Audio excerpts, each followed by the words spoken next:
NASCAR race for the championship. The NASCAR Winston Cup Series is taking a road trip in New York.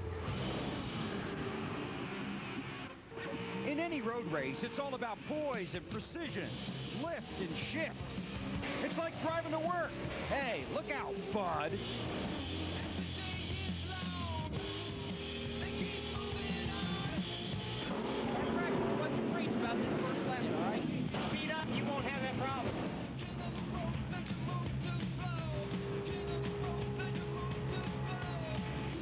Straight wins made this Rainbow Warrior king of the road. But even he knows over each hill, a new thrill and another winner. Tony Stewart wants a season sweep of the 2 road course races and leave the competition spinning like he did at Sonoma. But this is no Sunday in the park. It's the Glen. Give me fuel, give me fire, give me something that is out.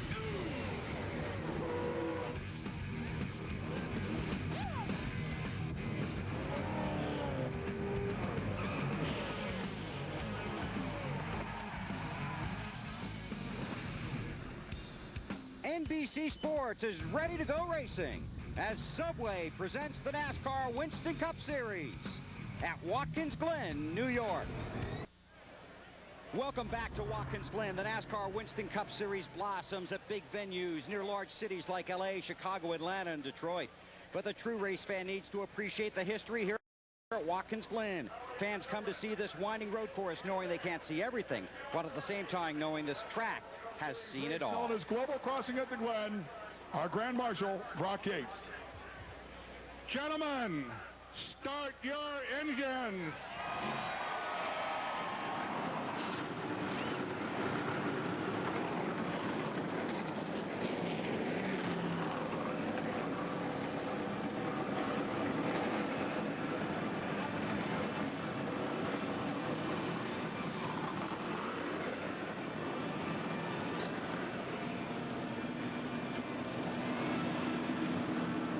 Races at Watkins Glen have been red flagged by snow and slowed by wildlife crossing the track. Today, you can watch these guys run like a deer next on NBC. NBC's coverage of the NASCAR Winston Cup Series from Watkins Glen is brought to you by Subway, showing the world how great a fresh-made sandwich can taste. Subway, eat fresh. By Napa Auto Parts. Napa, we keep America running. By General Nutrition Centers. Visit one of GNC's 4,500 stores nationwide to help you live your best life. GNC, live well. And by Budweiser, with the crisp, clean, refreshing taste you'll find in no other beer. This Bud's for you. A field of 43 ready to race on the rolling road course at Watkins Glen, New York. It's a 90-lap rush hour of horsepower. And after watching this one, here are 3 guys you don't want to try and pass on the way to work in the morning. Alan Bestwick, Benny Parsons, and Wally Dallenbach.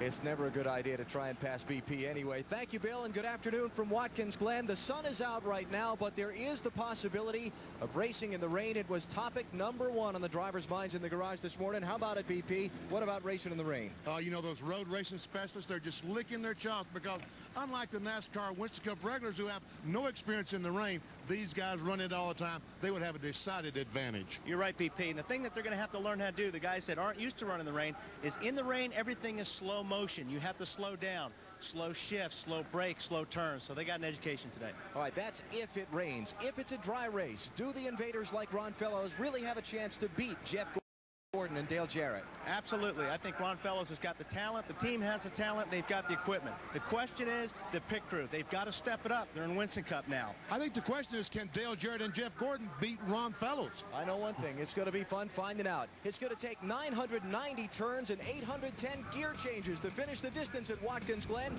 Each one's a chance for trouble.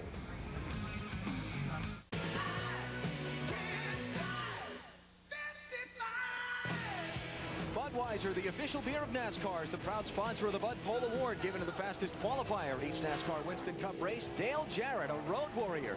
First road course pole in his 3rd Bud Pole Award of the season in qualifying Friday since 1979. Anheuser-Busch has awarded more than $7 million as the title sponsor of NASCAR's Pole Award program. Here's our Walmart starting grid. 43 drivers set to go. The Yates teammates, Jarrett and Ricky Rudd, share row 1, where almost half of Watkins Glen race winners have started. Jerry Nadeau hasn't started this far forward in a race since early March. Robbie Gordon, he nearly won at Sears Point in June. Rusty Wallace has 6 road course wins to his credit, and Ron Fellows leads the Invaders. He finished second here in '99. Local native Todd Bodine, another strong qualifying run for him. Scott Pruitt's with him in his first start of the year. John Andretti in row 5 with only his second top 10 start of the season. He's already won once here this weekend in a sports car. Kevin Harvick's with him in row 5. Tony Stewart won at Sears Point in June. Ward Burton was running third here last year till a late problem. There's Jeff Gordon, the point leader, back in row number 7 with Bobby Labonte. Gordon's won 3 of the last 4 Glen races, and Mark Martin, he's always tough here at Watkins Glen. He's with Sterling Marlin in row 8. Ron Hornaday won a Truck Series race here in '96, and the '92 winner Kyle Petty are in row 9. Row number 10, it's Joe Nemechek and road racing ace Boris Said driving the car usually fielded for Robert Presley. Let's try talking to Boris Said. Boris, Benny Parsons with NBC. You got me? Yeah, I copy. Well, you had some trouble in qualifying. You're back in 20th spot. Is the car better than that? I think the car's better. I mean, unfortunately, we had a little transmission problem in qualifying where we couldn't get second gear, but these guys from Jasper Engines Transmissions give me a brand new one and degree deodorant, so I think we're looking good. I'm just going to try to be patient and hopefully follow that 24 car up to the front if I'm fast enough. Boris, are you hoping that it rains? Boris, are you hoping that it rains? So look, we lost. Boris said. I didn't catch that, Benny, if you were talking again. I just said, are you hoping that it rains, Boris? Oh, man, I love driving in the rain, but I'd rather have the race be all dry, just so I think it'll be more fun for everybody, especially all these fans out here. They don't want to be sitting around in the rain. Well, good luck to you. Boris Said starting in 20th. One of the road warriors, the Invaders, in the field today. Steve Park, the defending champion, starting 37th. And here are the final starters in on provisionals for today's race. Those who failed to qualify, basically because they didn't have any provisionals left to fall back on. What's that name? Dallenbach. You know how hard it is to drive with 2 people in a seat? It's not easy. I tell you. Tried to qualify Buckshot Jones's car on Friday. Didn't work out. Let's take a look at the course facing the drivers today. Start-finish line, downhill to turn 1, drop about 70 feet. Turn to the lowest part of the racetrack at 1,000 feet above sea level. As you go through 3, 4, and down the long front stretch to turn 5, you're climbing 110 feet.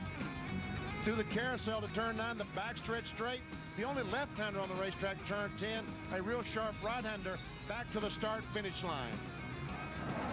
Now, earlier this weekend, we put Benny to the task here at Watkins Glen and said, don't just tell us what it's like to get around the course. Take us around in our EA Sports Thunder Motion.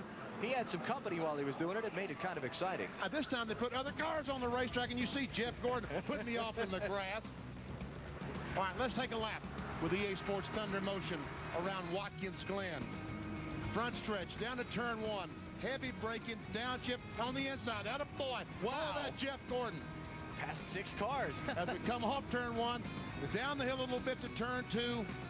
As you follow it, just like Boris said, we know if we follow Jeff Gordon, we'll be okay. Turn 2, 3's a left-hander, up the hill. Oh, Jeff Gordon bounces off the wall. I'm trying to get alongside so I can outbrake into turn 5. Uh-oh, but Jeff Gordon still has that little bit of advantage. Hard braking the inner loop. Back to second gear. Uh-oh, missed that corner. Well, come on, Jeff's up there, got to catch him. The inner loop, the carousel, turn 9. Back the other way. Turn 10 left-hander. Come on, there's Jeff. I think I might have him. I think I can get him off turn 11. Hard right-hander. Back to the right on the outside. Oh, no. Couldn't quite make it. But if I can follow Jeff Gordon around this and keep up with what, Wally, what? All I got to say is you are lucky that Jeff only had 7 cylinders. Oh, that's cold. That's cold. But it's a very typical thing here at Watkins Glen. You're looking at Jeff Gordon's back bumper. Yes, it is. Yep. See the Half cars a lap from the green flag. weaving back and forth, trying to get all the debris cleaned off the tires. So we go down in turn 1 and make that right-hand corner. It's going to stick. While we have the time, let's get some final reports from pit road. Here's Marty Snyder. Well, Alan, there's perhaps no driver in the field under more pressure today than Robbie Gordon. This will be his last ride in the 31 car. Mike Skinner, the regular driver, will be back at Michigan. Now, Robbie is a road course expert. He knows this is perhaps his best chance to win a Winston Cup race, and he does not have a full-time ride, but if he wins today, he knows that he will take a big step towards achieving that goal. To Matt Yoakum. Marty, Tony Stewart is the most recent road course winner on the Winston Cup Tour, but I spoke with Tony as he was climbing into his race car. He was not very optimistic about today. He said he feels like he has a 6th or 7th or 8th place car, but not a car that can compete with the 88, 28, or 24. They have made a number of changes on this race car this morning, but much like Sonoma, they started the race not the best race car, but they were the best race car at the finish today. Hey, Matt, the team car to Sterling Marlin's number 40 is the 01 driven by Scott Pruitt. That car tested up here and had a great test, so they applied that knowledge to the 40 car. It didn't work. They had a bad qualifying run, and they had to change everything on the car to make Sterling comfortable. He believes he is now, and after a season-best second-place finish last week at Indy, they're pumped to try to stay in this points race. They're currently 4th. Alan? All right, Dave, thanks. Field coming down for the start now. 90 laps make up the distance today, 220.5 miles. That 90 laps a crucial number because it makes an even two-stop race on pit strategy. Lap 30, lap 60, and the pit strategy here today will be key in determining who wins. We'll talk more about it as we get closer to the first pit stop. But we're set to go at Watkins Glen as the pace truck heads for turn 11, the final corner on the course. Dale Jarrett and Ricky Rudd opposite the normal positions on a racetrack because you're running the opposite of normal direction since you're on a road course. It is Jarrett to driver's right, Rudd to driver's left, and they're coming down for the green flag at Watkins Glen.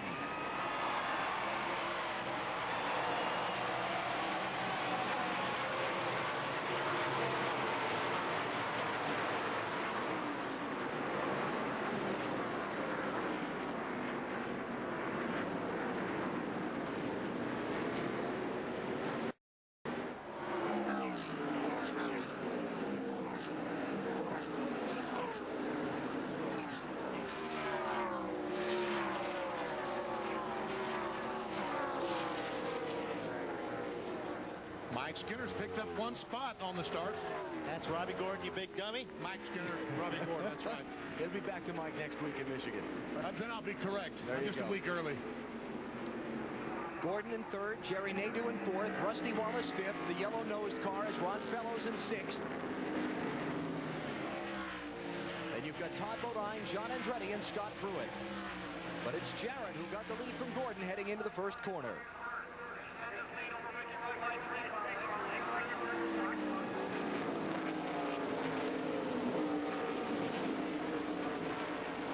Johnny Benson trying to pick up the spot, and does, on Michael Walter.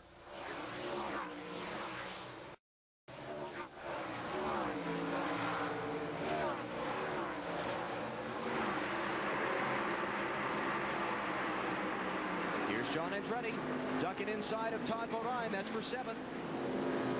Couldn't get it.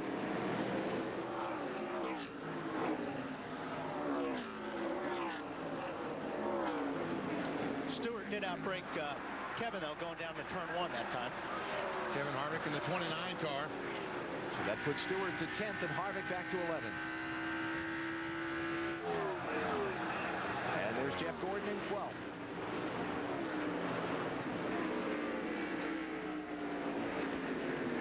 Oh, cloud of dust there. Tony Stewart off the racetrack. Was it Stewart? Yes. Thought it might have been Harvick.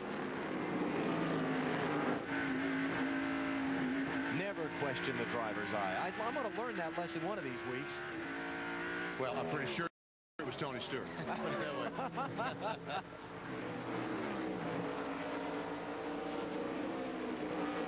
Gordon with a peek at turn 10. That was not a serious attempt to pass, but this is when he drives down to the inside and takes that spot away from Kevin Harvick. Bounced off the curb, got nipped by Harvick. Gordon got the right side wheels on the curb on the inside of that corner. It got him sideways when Harvick was right on top of him. Here's lap 3.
Pruitt's backing up. He was 9th.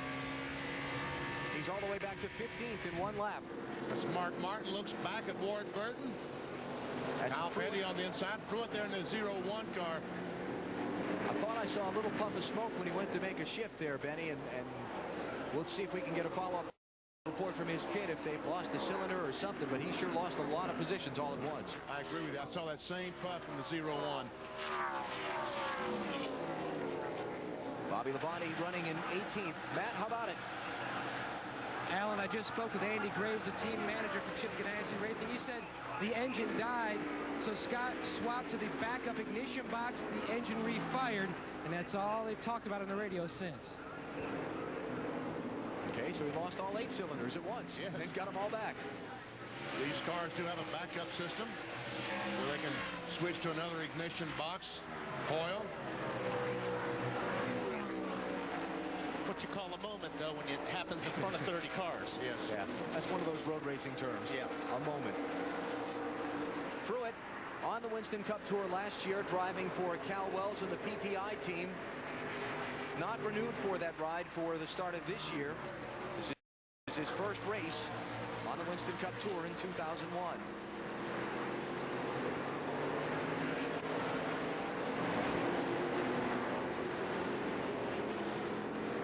Gravel trap that you see to your very right of the screen, that's off turn 1, and that gravel trap usually gets a lot of customers during a race. Up front, Dale Jarrett extending his advantage on Ricky Rudd. That's a 1.3-second gap. You see Robbie Gordon in the 31 car in 3rd. There's Nadeau, Rusty Wallace, Ron Fellows back through 6th position. Todd Bodine, the 66 car, hanging in there pretty good. On board Ron Fellows.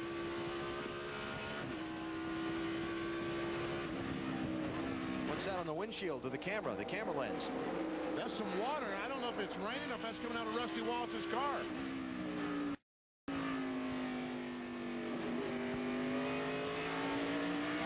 It's not rain, so some moisture coming from someplace. Either Fellows' car, Rusty's car.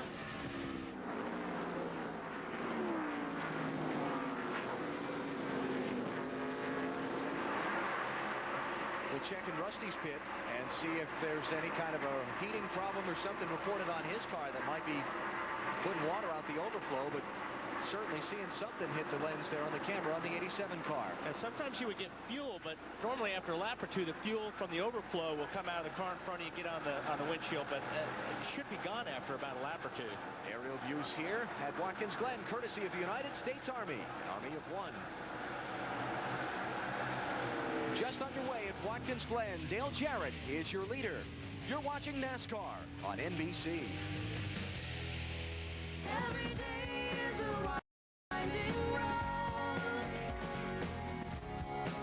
I get a little bit closer to feeling fine.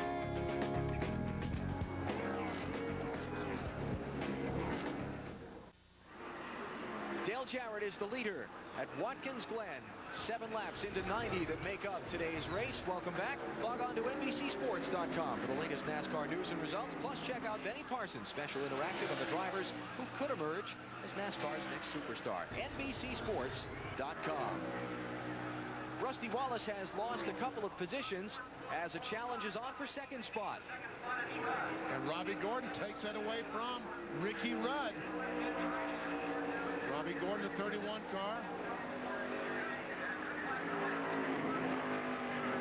But Robbie Gordon is driving for his career today. This is his last ride behind the wheel of this car for Richard Childress Racing. He goes back to the sidelines next week when Mike Skinnerich, regular driver, returns in Michigan. Robbie is auditioning. Now let's go back and watch Rusty Wallace try and defend a spot on John Andretti. It looks to me, I don't know, it looks to me Rusty's having a brake problem because he's not getting into the corners like he wants to. Losing a lot of spots getting into the corners. Rusty was 5th a minute ago. He lost 5th to Ron Fellows, 6th to Todd Bodine, and now 7th to John Andretti, and 8th to Jeff Gordon. Marty, what's going on with Rusty Wallace? Well, and on the radio, Rusty has said nothing. I've asked Robin Pemberton twice now, is there anything wrong with the car? Both times he has said nothing. Lap times are not falling off. They're just losing spots on the racetrack. Maybe better drivers behind them, better cars right now. But the lap times really aren't falling off that much for Rusty Wallace. And also, Marty reported to us earlier that Rusty's car was not the one that was leaking either. That was our initial inquiry as to whether what was popping up on Ron Fellows' camera lens was coming from the 2 car. This is on board with Rusty Wallace on the roof of his car. We certainly see no moisture on this camera lens.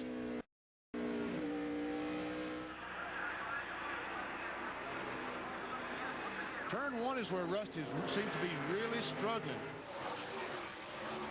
To see if Tony Stewart's able to take advantage. Rusty's back in 9th now. Here comes Stewart. See what I mean? I mean, Rusty is a hard person to pass on a road course, especially under braking. And the 3 or 4 guys in front of him made it look easy.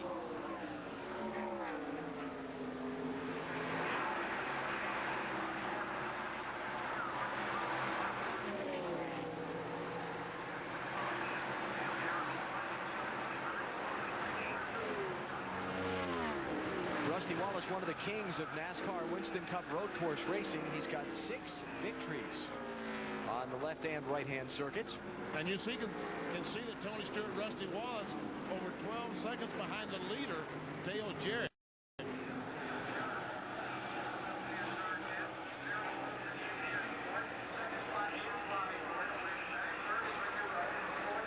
That's Kevin Harvick next behind Rusty, trying to close in. Tony Stewart able to maintain pretty well the difference between himself and the 88 car.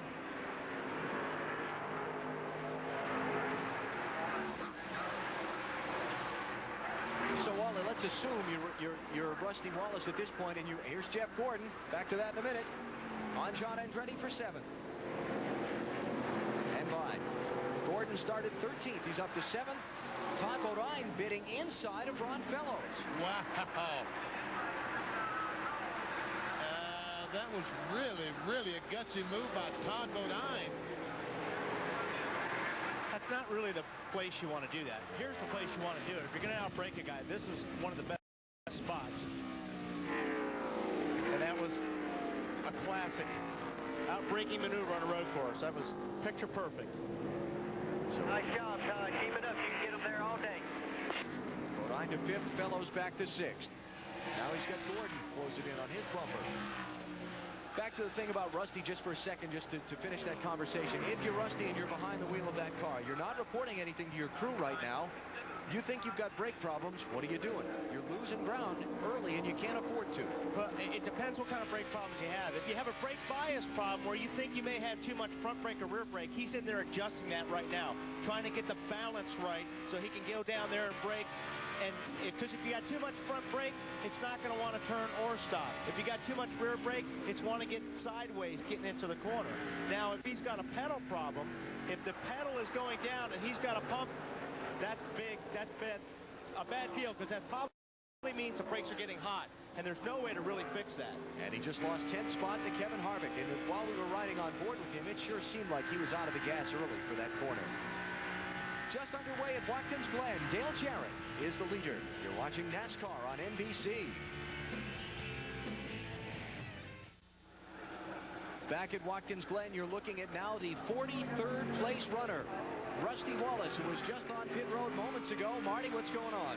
Well, Alan, the car was overheating. A lot of panic down here in the middle of the light pits. They came in, pulled every piece of tape they had on the front grille off. The car again was overheating for Rusty Wallace. I believe he's going to come back in just a moment. Let's see if we can get a word with Robin Pemberton.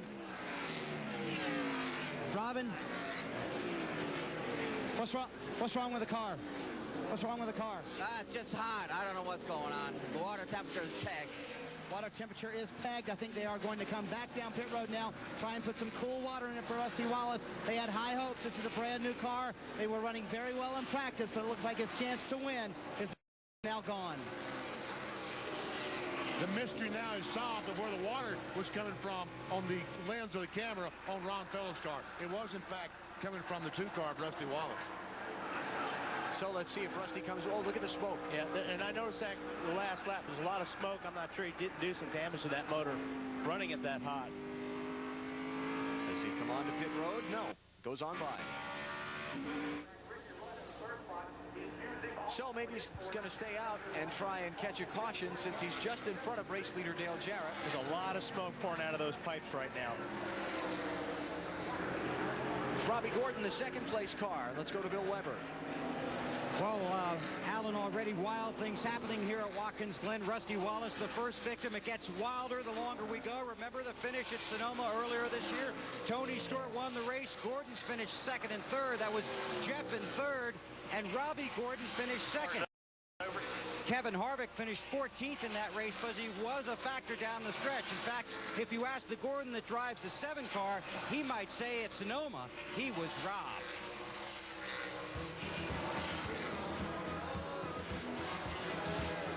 Tony Stewart pulling away from Robbie Gordon. Robbie Gordon is spinning the tires. And Tony Stewart will win in the Save Mart Dodge 350. You know, unfortunately, I guess Harvick was trying to make his lap up, and he tapped into me, got me sideways. 20 got by both of us. You know, it's racing. What comes around goes around. As we've already talked about, Robbie Gordon is a driver on a mission. He is a relief driver in this race, subbing for Mike Skinner, who returns next week.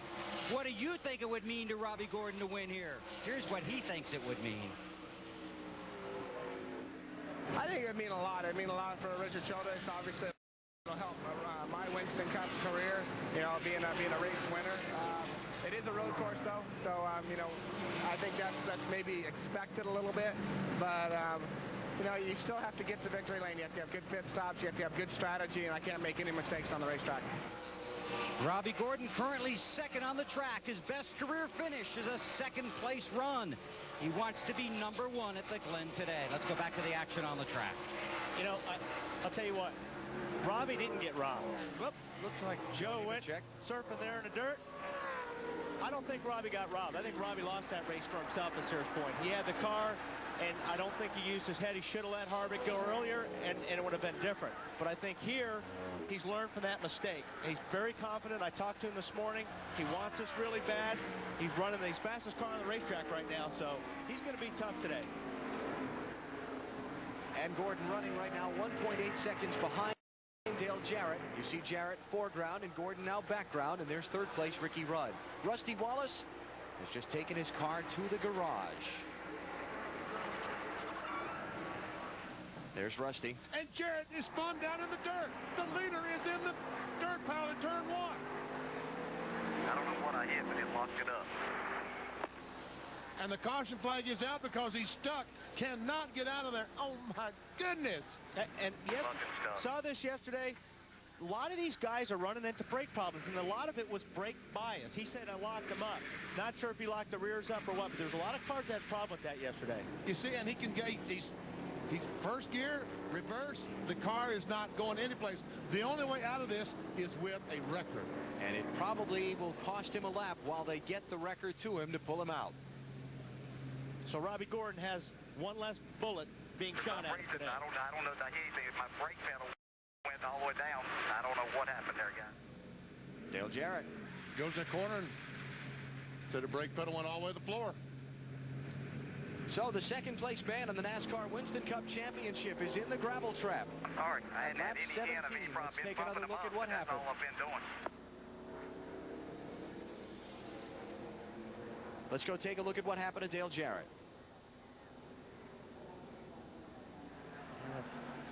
Now, see, him spinning like that means too much rear brake. You know, if you go down in there and you go in backwards, normally that means you have too much rear brake. Tell you what, that car, when it caught that dirt, almost tipped over on its side. On board with Dale Jarrett. Listen. He got wheel hop there. And that was too much rear brake. If you heard that, that's what wheel hop is. And when you do that, the only way you can get out of wheel hop, believe it or not, is you have to hit the gas. And it's hard to do when you're going barreling down into a corner and you get wheel hop and you're on the brakes and you're downshifting and you got to say, man, I got to hit the gas and get this thing freed up. Tell him one more time what it sounded like. Oh, okay. Now, problem for Dale Jarrett is right here, that critical front air valence on the car. When they try and pull it out of the gravel trap, it's going to bend that around. He's going to be 2-3 laps down. He's got a lot of problems. But will he get away with one lap? I think he's going to get away with one lap right now. So Robbie Gordon becomes the new leader. And they didn't do too much damage. They did a good job. Tip the cap to the record crew. But those gravel traps are one of the greatest safety innovations ever put out at this Watkins Glen course. If he hadn't hit that gravel trap, he'd have clobbered the guardrail at a very high rate of speed. Now, the only problem he's got to worry about is that gravel is very fine gravel, and it gets everywhere. It gets in your rotors. It gets in your brake calipers. It gets everywhere. So hopefully nothing will get stuck inside the rotors of the car. It'll pump it up to the floor for some reason. Did he say he had to pump the brakes to get a pedal? And like I said, that's a problem I've been seeing and talking to these guys. The pedals are getting soft way earlier than we're used to during the race. See, now he's not going very fast. He's feeling everything out to make sure that nothing was injured in that spin. Right now it's solid as it can be. And that's what happens. If you don't use them, if you come in and just let them sit, they get very hard. But if you're constantly using them, and you use them a lot here, you got to pump it. And man, it is hard to run a road course when you got to pump your brake pedal every time before going into a corner. DJ, how was your... So now Dale Jarrett is a lap down. To the right. Right there. Everything was good. I had no problems with anything till I went right there. That's it, forward. Okay. The forward bite was good there on hot tires. And he was running some incredible laps. As a matter of fact, the last lap that he ran was faster than he ran the first 2 or 3 laps. These cars were picking up speed. They started at averaging 118 miles per hour. That last lap he ran was like 119 before he went down in turn 1. Coming to the stripe to complete lap number 19. Let's talk pit strategy. Do we see the leaders pit here? I don't think so. They're going to make it on 2 stops. They're going to stop at lap 30, lap 60, and that's going to be it. Because if Robbie Gordon at 31 stops now and all these other cars stay on the racetrack, he's going to lose all that track position. They're going to wait until they have to stop. Now, the guys in the back, some of them may go in. Ron Fellows has a problem with his car. He's going to pit road to make some adjustments. Fellows had fallen back to 9th place, Bill. Allen, he had no choice. The car was way too loose to keep driving, so he's coming down pit road now. They'll make an air pressure adjustment and a chassis adjustment. These are the most precious seconds for Ron Fellows today. He has the talent, he has the equipment to win this race. The question is, does he have the pit crew?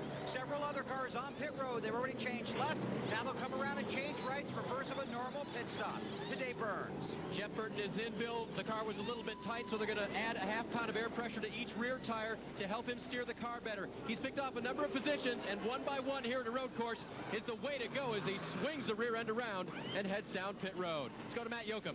A little slow with the right rear tire for Ward Burton. He's down and away. He was complaining about his car being tight. They made an air pressure adjustment on the 22 car. Well, Dale Jarrett is in, guys. As you can see, the car very dirty, but it looks like that's about it. No real damage on the front valence. Again, as Wally said, that was a concern. They pulled one piece of tape off the front grille. They're a little worried about the engine overheating now, but they're going to change 4 tires. They don't even make an adjustment. They check the rear brakes. As we talked about, maybe too much rear brake. They just went inside. Kevin Gilman, the rear tire changer, checked the rear brakes just to make sure they were okay, and they sent Dale Jarrett on his way. Why? How would they check the rear brakes to make sure they're okay? Do these cars have heat strips across the calipers, and they look to make sure that they're operating at a certain temperature? Well, they do, and sometimes they put temperature paint on the rotor. So that's probably what they were looking at. With it, like you said, they were looking at the temperature, make sure they weren't getting too much bias. There was too much heat in the back or the front. So Dale Jarrett is back now in 42nd position. 1 lap down. Talk about going from the top to the bottom in a hurry. All right, they made some adjustments on the 87 car, the chassis on the car, trying to get in a little bit better. We have a camera in the right rear. Take it off there, see they jerk the rubber out to make that spring a little bit softer. Now they put the right rear back on, car is gone. That was a left rear actually. That's the right rear. I looked at the camera this morning. It was the right rear. And I think forgot, this is backwards. It's a road course. It's a road course. Ron is probably, I'm guessing, but knowing that these are road course guys, he's probably got one of the stiffest setups out here. The guys that have run Trans Am and different road race cars, they like a car that doesn't roll. They like a stiff car. So he's probably fairly stiff in the back of that car. Another difference in running on a road course versus a normal track. The field is getting the one-to-go signal at this point on the speedway. That's about a half a lap from the start-finish line out of what they call the inner loop. So when they come to the stripe this time, they get the green flag in the restart. It's such a long, slow caution flag lap here. It's like 4 minutes for a caution flag lap at Watkins Glen. So they give them the one-to-go with actually a half a lap to go before the restart.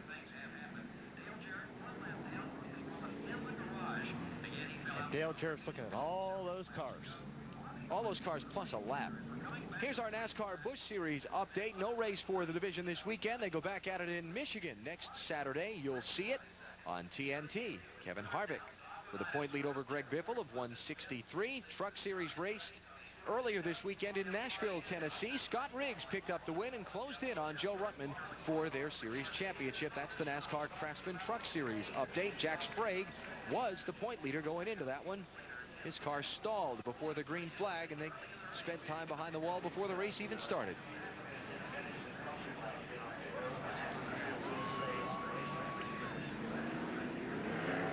Coming to the green flag, Robbie Gordon, Ricky Rudd, Jerry Nadeau, Todd Bodine, and Jeff Gordon are now the top 5. Green, green. Clear on the right. Jeff Gordon inside of Todd Bodine for 4th. John Andretti defending against Tony Stewart, who's up to his outside trying to take a spot.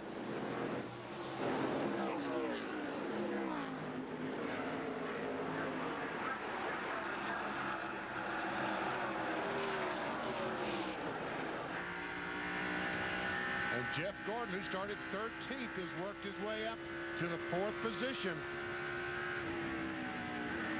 On board the 29 car, Kevin Harvick, as he follows Tony Stewart through the interloop. Chicane, whatever you may want to call it.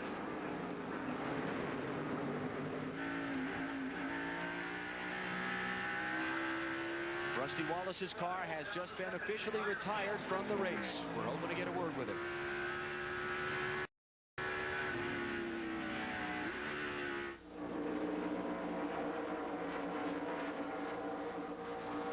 Boy, that's got to hurt. Rusty was 6th in the championship coming in.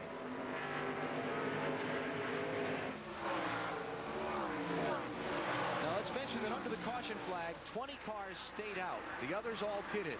So the first 20 in line are on the original tires they started the race on, and they'll all be coming to pit road under the green pretty soon.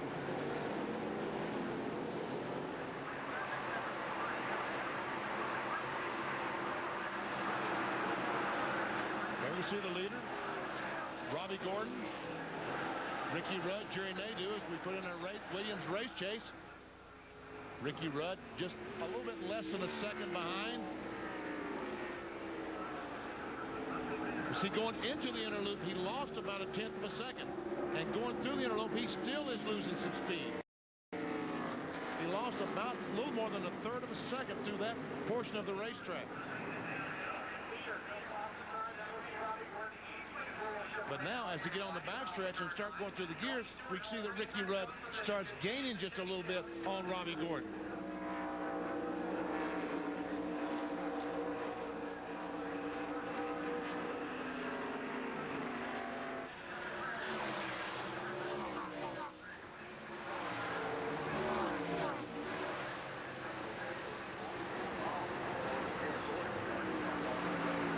Here's Tony Stewart inside of John Andretti, 6th place. Oh, contact. Oh, and it tore the right front fender off John Andretti's car. I tell you what, these guys with Petty Enterprises cannot catch any kind of break. Same spot on the racetrack. Stewart and Jeff Gordon got together last year. Except that was on lap 1.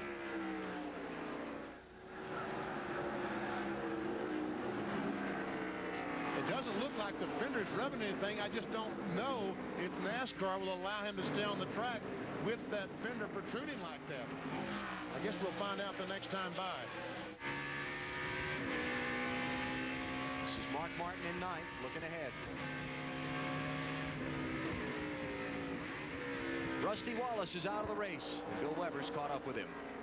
Well, I know you're disappointed. You had a new car and high hopes. What happened? I had really high hopes. I had a car that was running great, and all of a sudden it started getting hot, and I pitted it, went back out, and couldn't get it fixed, and came in and opened the hood, and we accidentally left the water line loose from the radiator to the water pump, and it burned itself up. That was a problem. Rusty, that's extremely tough to take. That's extremely tough to take because our guys are some of the best. They do really good checks on engines, but we put the motor in cold turkey this morning like we've done all year long, and it got us today, and you know what? It got us at Loudon, New Hampshire, too, so we got to rethink that process now. Okay, hitting the points. Yeah, the points are, it's really tough because now you think about it, there's four 43rd place finishes between Atlanta and where was it, Las Vegas, and now Loudon here. Man, I tell you, that's tough. But the car's running strong. It's real strong. It's just having these stupid problems, but today it was our stupid problem. Thanks for coming out. We'll see you at Michigan. Thank you. Okay, that's Rusty Wallace, as he said, 43rd at Loudon. Marty? Well, in the meantime, Dale Jarrett has fallen all the way back to 41st position. Todd Parrott is his crew chief, and you got to look at the car. How bad's the damage? Just had a lot of those little rocks that saved them things from getting in the barrels in the wall down there. Just got in there, and said he pumped the brake a little bit and went down, and just one of them deals. It's happened all weekend long to a lot of people, and we got a long way to go now. We got a great race car. We just have to, try to figure some pit strategy here and see if we can get back up front. And again, the damage is very minor for Dale Jarrett, but he is in 41st position, while the points leader, Jeff Gordon, is running well. To Matt Yoakum. And the famous 43 is making his way down pit road. They were told to come down pit road by NASCAR because of the fender hanging off like it is. The right front sheet metal damage. A tough break for John Andretti, who started ninth, had a lot of high hopes today. He won a Grand Am race in the GT3 class here Friday night with his teammate Kyle Petty. And they were running well today. You can see it pulled apart right above where the seam is on the fender as they change that right front tire. They're going to have to peel apart that sheet metal. Now they have the Sawzall out. They're going to cut away some of that front fascia and the fender. And here is what happened to John Andretti as he leaves pit road. Let's take a look at it. This is turn one. Tony Stewart, the 20 car, going by, and right there they're going to just touch, and the rear bumper on the 20 car catches the front fender on the 43, almost jerked the front nose off. Yeah, the 20 car looked. The 20 car thought he was clear, went over in front of the 43, and he wasn't clear. And Kevin Harvick able to get by both those cars. Nice job of taking advantage of opportunity by Harvick there. So Kevin's in 6th, Stewart's back in 7th, and Freddy's going to be a lap down. You're watching NASCAR on NBC.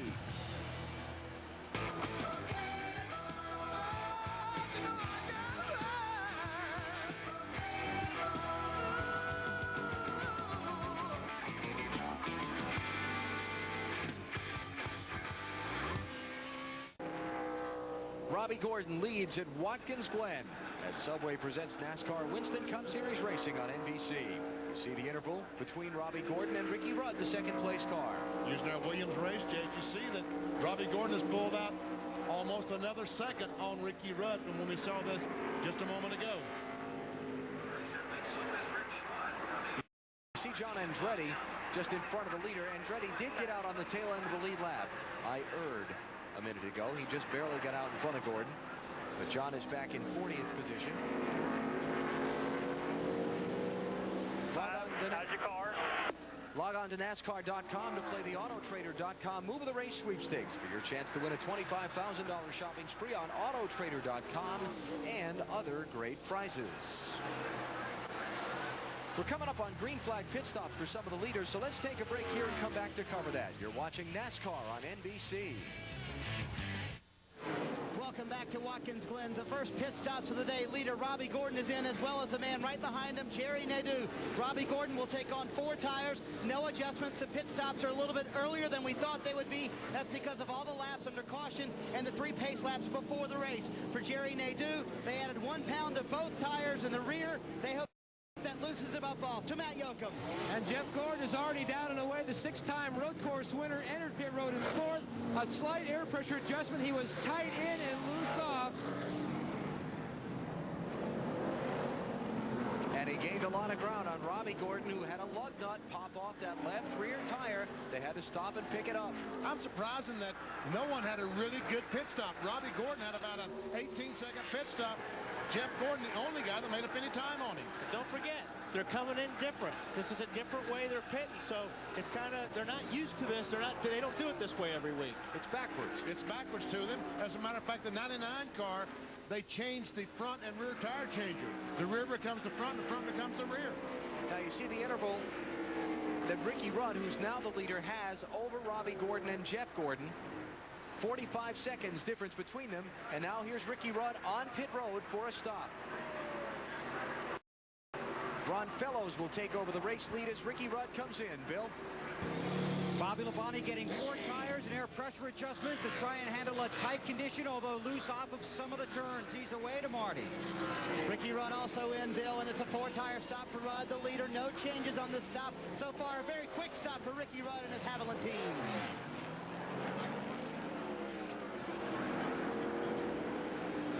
Let's see how Ricky Rudd does versus Jeff Gordon and Robbie Gordon. Who's going to get the lead? Is it going to be Ricky Rudd? Yes, it is. But Robbie's got a lot of momentum going up through the S's here, so they're going to be all over each other. On an oval track, we'd be worried about Rudd with low pressures, having to be careful the first lap. Is that a factor right now? I think so. Robbie should be able to upbrake him. That's what he's doing right here.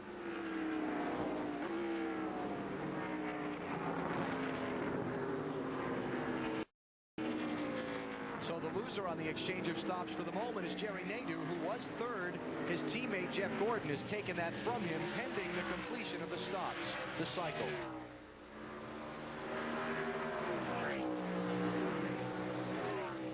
Ron Fellows has been on and off pit road. Oh, the car goes straight down in turn 1.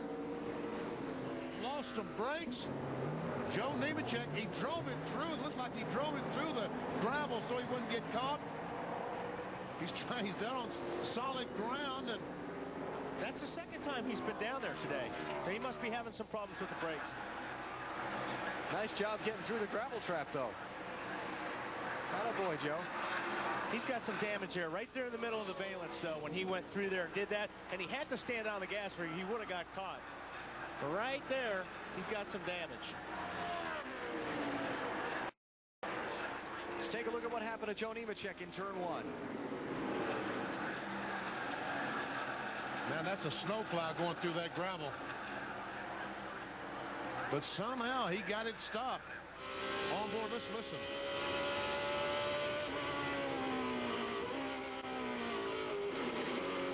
He wheel hopped it. What did he do? There you go. But instead of, you know, what Joe did there, he got back on the gas. That at least kept him going straight.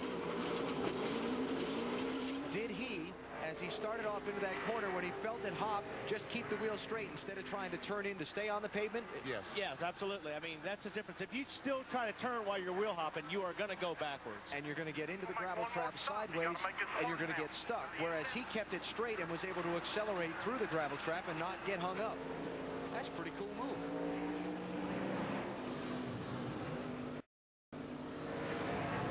'87 car Ron Fellows is now the leader of the race. Jeff Gordon is in second spot. Jeff Burton, the 99 car. Yeah, I thought I saw Ron Fellows on pit road under the green a minute ago. I had mistaken him for another car, so he's not stopped yet. He stopped on that first caution flag, so right, but he can run for quite a ways now. But I said he was in under the green a minute ago, and I was wrong. Dave, how about Jeff Burton? Yeah, you're right, Alan. He did stop on lap 19, and they were just a little bit tight, so they put a half round of air in each rear tire, and that will free the car up a little bit, make it a little bit easier to turn through the corners. That's what Jeff needed. Now, where we're at is we're on a split pit schedule. These cars you're looking at stopped under the caution at lap 19. The ones who stopped under the green, like Robbie Gordon and Ricky Rudd, they're back in 19th and 20th right now. And we talked about Robbie Gordon take the lead. from Ricky Rudd, and Ricky Rudd taking lead on the pit stop. Obviously, they were back for 19th and 20th position. When these cars stop, theoretically, they will be back in the lead. And if a caution comes out here in a minute, it could change the whole thing. Strategy, strategy. It's big in these road course races, and it's big right now at Watkins Glen. Ron Fellows is the leader.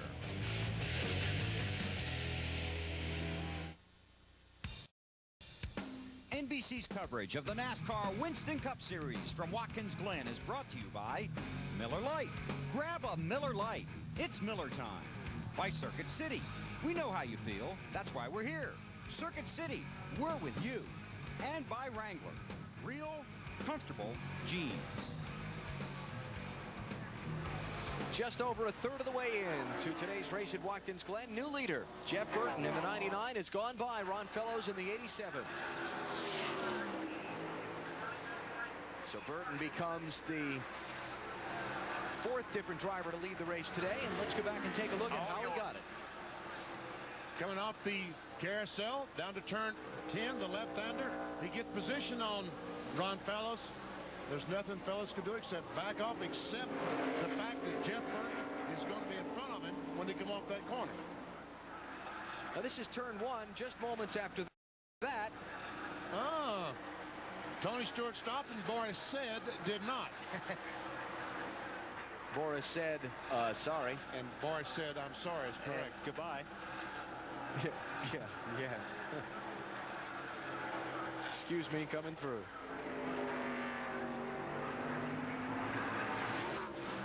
Oh! Hey, Smooth, don't forget about your rev limiter. Something broke there, an axle or something. Don't forget about your rev limiter. 87 just broke something. We're in good shape now. That's Frank Stoddard, crew chief, talking to Jeff Burton and Ron Fellows. He came off that corner, got sideways where he shouldn't have been. It's almost like he broke an axle or something in the driveline, maybe. Now he can turn right here and go back right there and go back up behind the pits. Flat right. Clear me, please, clear me. He wants to back up that road, I think. He's telling the spotter to clear him. Now you see the caution waving in that section of the track, but that's just that corner of the track that's under the caution. Well, he's moving, so it may not be the drive line. Got a report that the right front tire may be down on that car. Boy, it's sure ill handling. I see it, I know that. It stalled. See the red light on? And battle between Ricky Rudd and Jeff Gordon. 16th place. Gordon is through.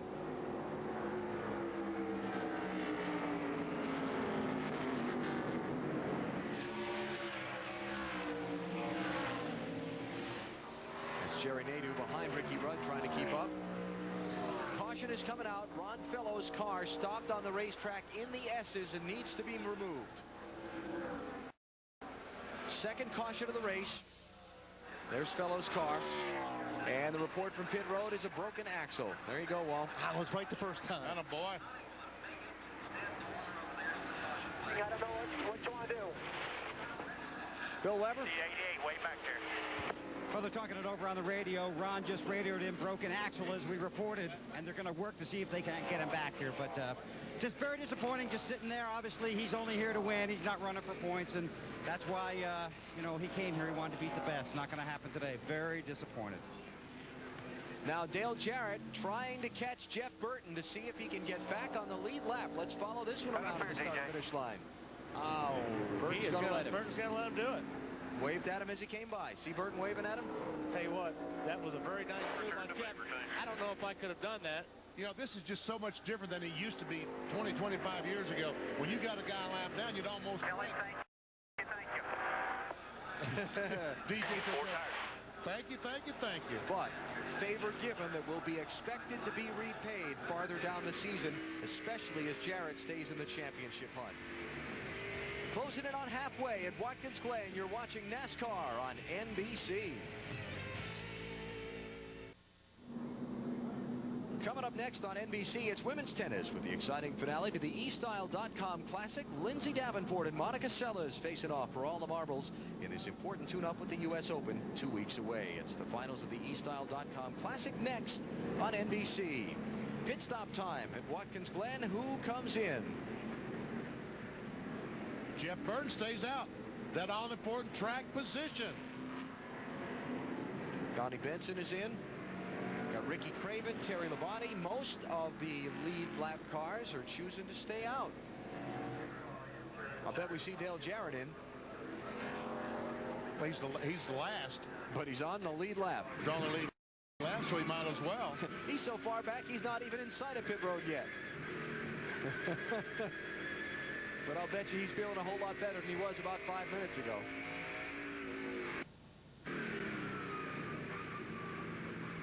Has to slow down, but that white line adhered to the speed limit on pit road. That is slow. 35 miles an hour. A race driver would think it's slow. That's hard to go that slow. Let's go to Marty Snyder. Well, Alan, as you talked about, thanks to the fortuitous caution and the gift from Jeff Burton, Dale Jarrett feels a lot better now. They are back in contention. They're 38, but they have a very good car. Todd Parrott came on the radio, asked DJ how the chassis was. He said, very good. Do not make any changes, please. 4 tires and fuel is all we need. The car is still very good. Remember, he was on the pole and was leading early. To Matt Yoakum. The 20 car, Tony Stewart, had to back up. He was blocked in by the 43. They made a track bar adjustment and adjusted the air pressure in the left rear. The car would not cut turning left or right in the corners. Jeff Burton stays on track and maintains the lead here at Watkins Glen. We'll come back for the restart in a minute. Here's our Wendy's race menu for the next month. The action moves to TNT next Sunday, Michigan, then Bristol. Can't wait. Darlington in the Southern 500, the night race at Richmond, all coming up in the next month. NASCAR on TNT. We look forward to bringing you our continuing coverage of the race for the championship. Coming to the restart, new top 10. Jeff Burton, Dale Earnhardt Jr., Kevin LePage, Johnny Benson, and Bill Elliott. Then Michael Waltrip, Terry Labonte, Jeremy Mayfield, Steve Park, and Bobby Hamilton. And actually take Benson out of that because he pitted. Get ready. Green flag. When he handled himself in that situation with Kevin Harvick at the end of the race. We're back up to the green. It's Bill Elliott, the 9 car, on the inside of Kevin LePage for 3rd. Can make the pass.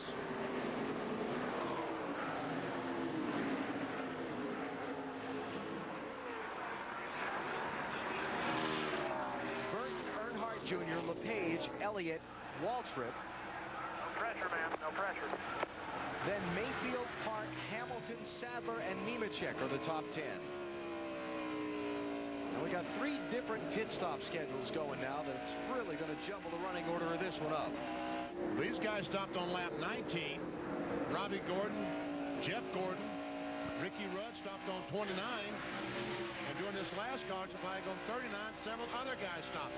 But I think the guys that stopped on 29 has the upper hand. They're in the best shape. Okay. Oh, Junior all over the back of the 99 car.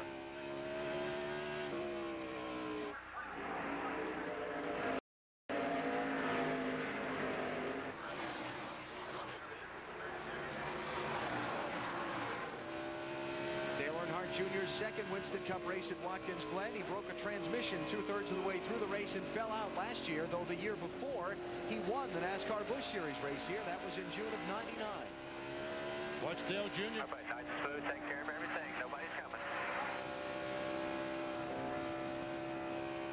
Up the hill, 135 miles per hour, 136. And we'll see how much he gets up to at the end of this straightaway. Speed is building. There he shifts, starts shifting.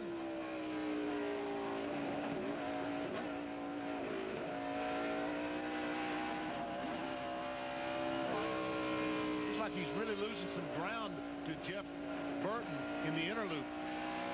Bouncing over the curbs like that. Down the back, we'll see what kind of maximum miles per hour he will turn. About 157 miles per hour when he makes that left-hander.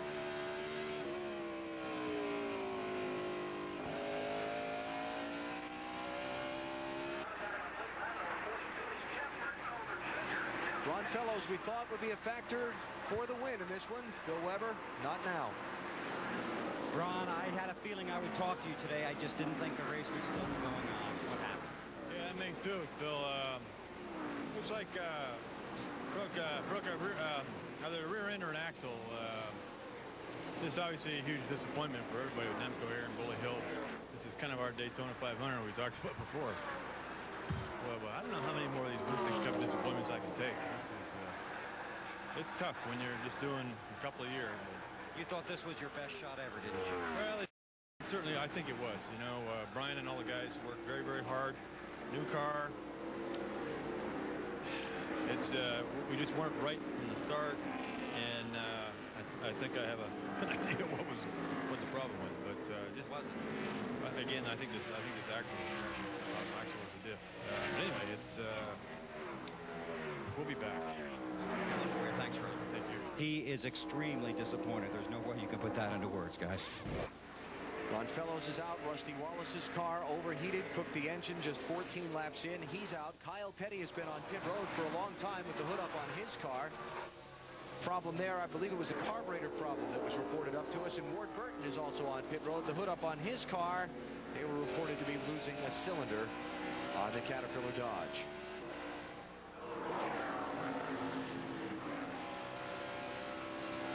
This is second place Dale Earnhardt Jr. chasing Jeff Burton.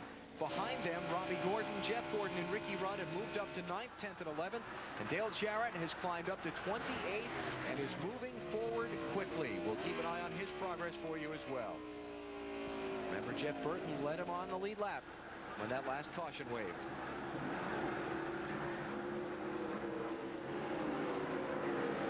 Kevin LePage, that 4 car's hanging there pretty good. Distance between the top two in the championship. Jeff Gordon in 10th place, Dale Jarrett now in 27th. It's 11 seconds between them. Dale Jr. pressing Jeff Burton hard for the lead. We'll see that the difference between Jeff Gordon and Dale Jarrett stand about the same.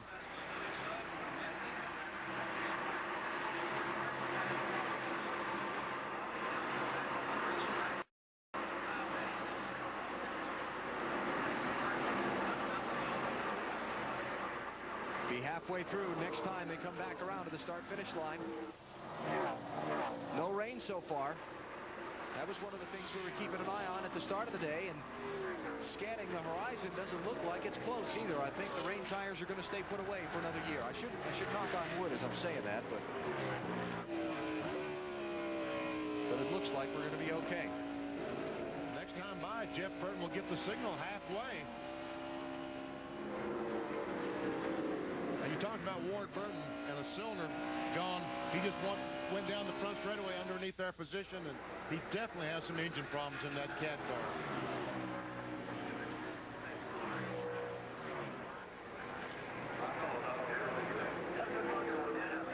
Robbie Gordon trying to get by Nemechek. That's the 8th position. And Jeff Gordon hanging right with him, stride for stride. Rudd also right there. Kevin Harvick looks to be in good position once the pit stop schedules shake out. And Todd Bodine. And for the lead, Dale Jr.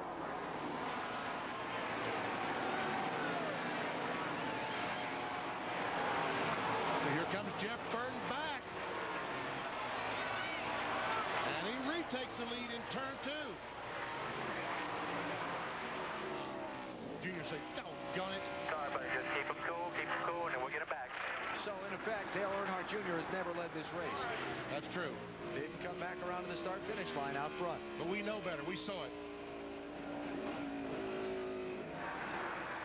But when you open the newspaper in the morning, it won't show in the box score, BP. Well, that's true.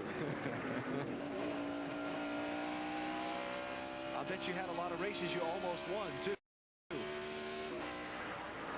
Too many. Yeah. How about this stat? Leading it halfway doesn't count for much. Jeff Burton, Dale Earnhardt Jr., Kevin LePage, Bill Elliott, and Michael Waltrip are your top 5 at Watkins Glen.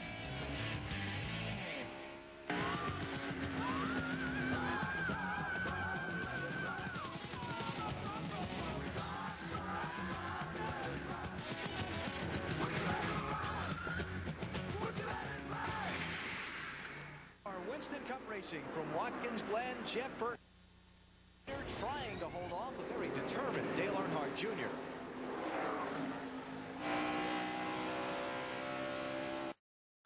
All these guys stopped on lap 19, talking about Jeff Burton, Dale Earnhardt Jr.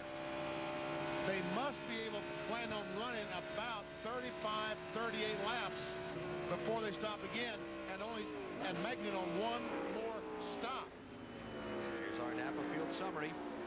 Couple of cautions, one for Dale Jarrett getting hung up in the gravel trap, but the key point where that is concerned, Jeff Burton let Dale Jarrett get his lap back coming to the second caution.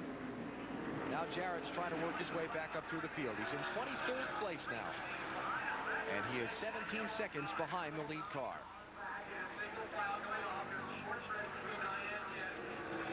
So, recalculating our math, BP, on the pit strategy, Burton may not be in as bad a shape as we thought. No, all these other cars, I think Jeff Burton's okay because everyone has to stop one more time. And I think that Jeff Burton and Dale Jr. can make it on one more stop. They only got to run about 35 laps, and I think they can run that far.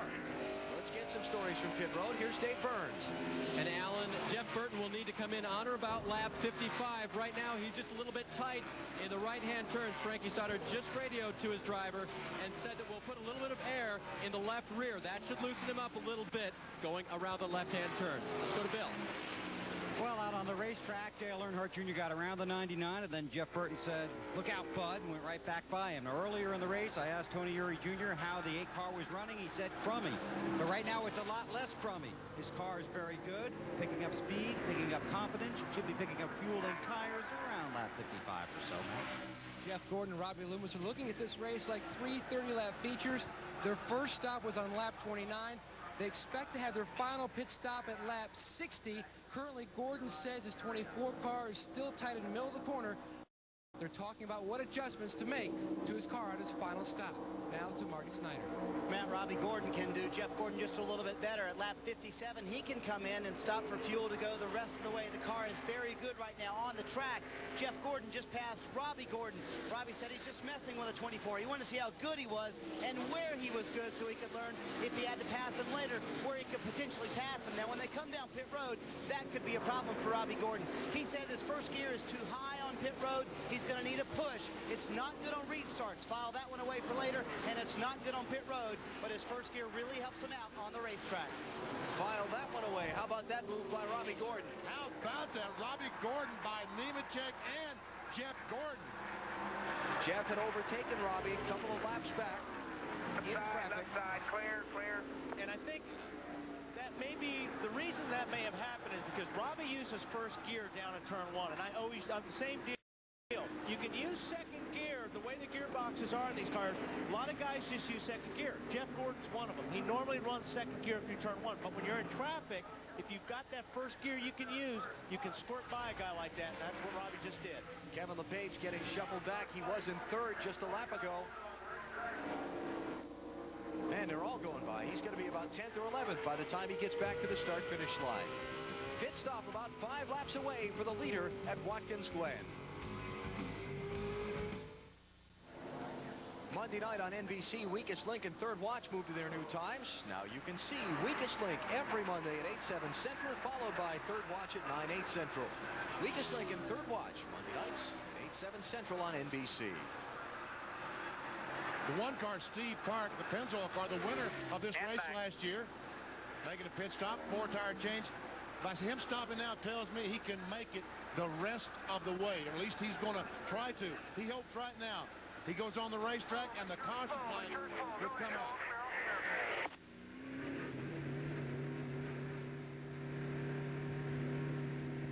"37 laps to go for Steve Park. That's a long way on fuel here. Some of the guys down there were telling me that they could make it that far. I I got to believe that Steve Park is one of them. Expect about another 2 laps before Jeff Burton, the leader, comes down pit road. He and Dale Earnhardt Jr. should stop at the same time. I'm still thinking I'm going to put a half a pound in the left rear. Anything else? Oh. Jeff Burton sounded like he was a little busy in there. No. A very abrupt no. Looking back through the top 10, the 9th place car, as Boris said, in the 77. One of our road warriors invading for the day. Let's take a ride with Boris.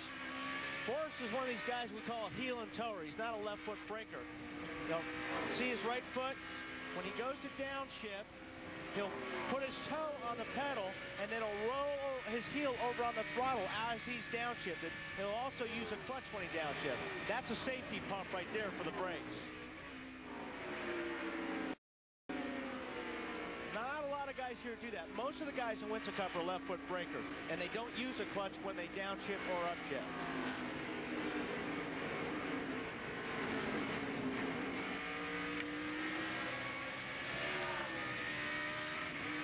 He didn't use it on the upshift, but he does use a clutch when he's downshifting, which you have to do when you heel and toe. And there's that security pump. Yeah, make sure that pedal's up there. Just to make sure that that brake is going to be there when he needs it, about 150 miles an hour when he turns left. You know, there are some people that think you use the clutch in these cars every time you shift gears. 2nd place car is in, Bill. Dale Earnhardt Jr. stopping now a little earlier than expected, but their fuel mileage has been very good lately. A lot of brake dust. This is 4 tires and fuel. No expected chassis adjustment. This is the last time this team expects to see Earnhardt Jr. today. Had trouble getting the right front off. That's costing them valuable seconds. The quick right through. He's on his way. They lost some time here on that stop. 36 laps on a tank of fuel is what Earnhardt Jr. That last line, I'll laugh. Jeremy Mayfield, Kevin LePage on pit road. Other cars, all these cars stopping now, they're planning on this being their last stop. They can make it the rest of the way on fuel.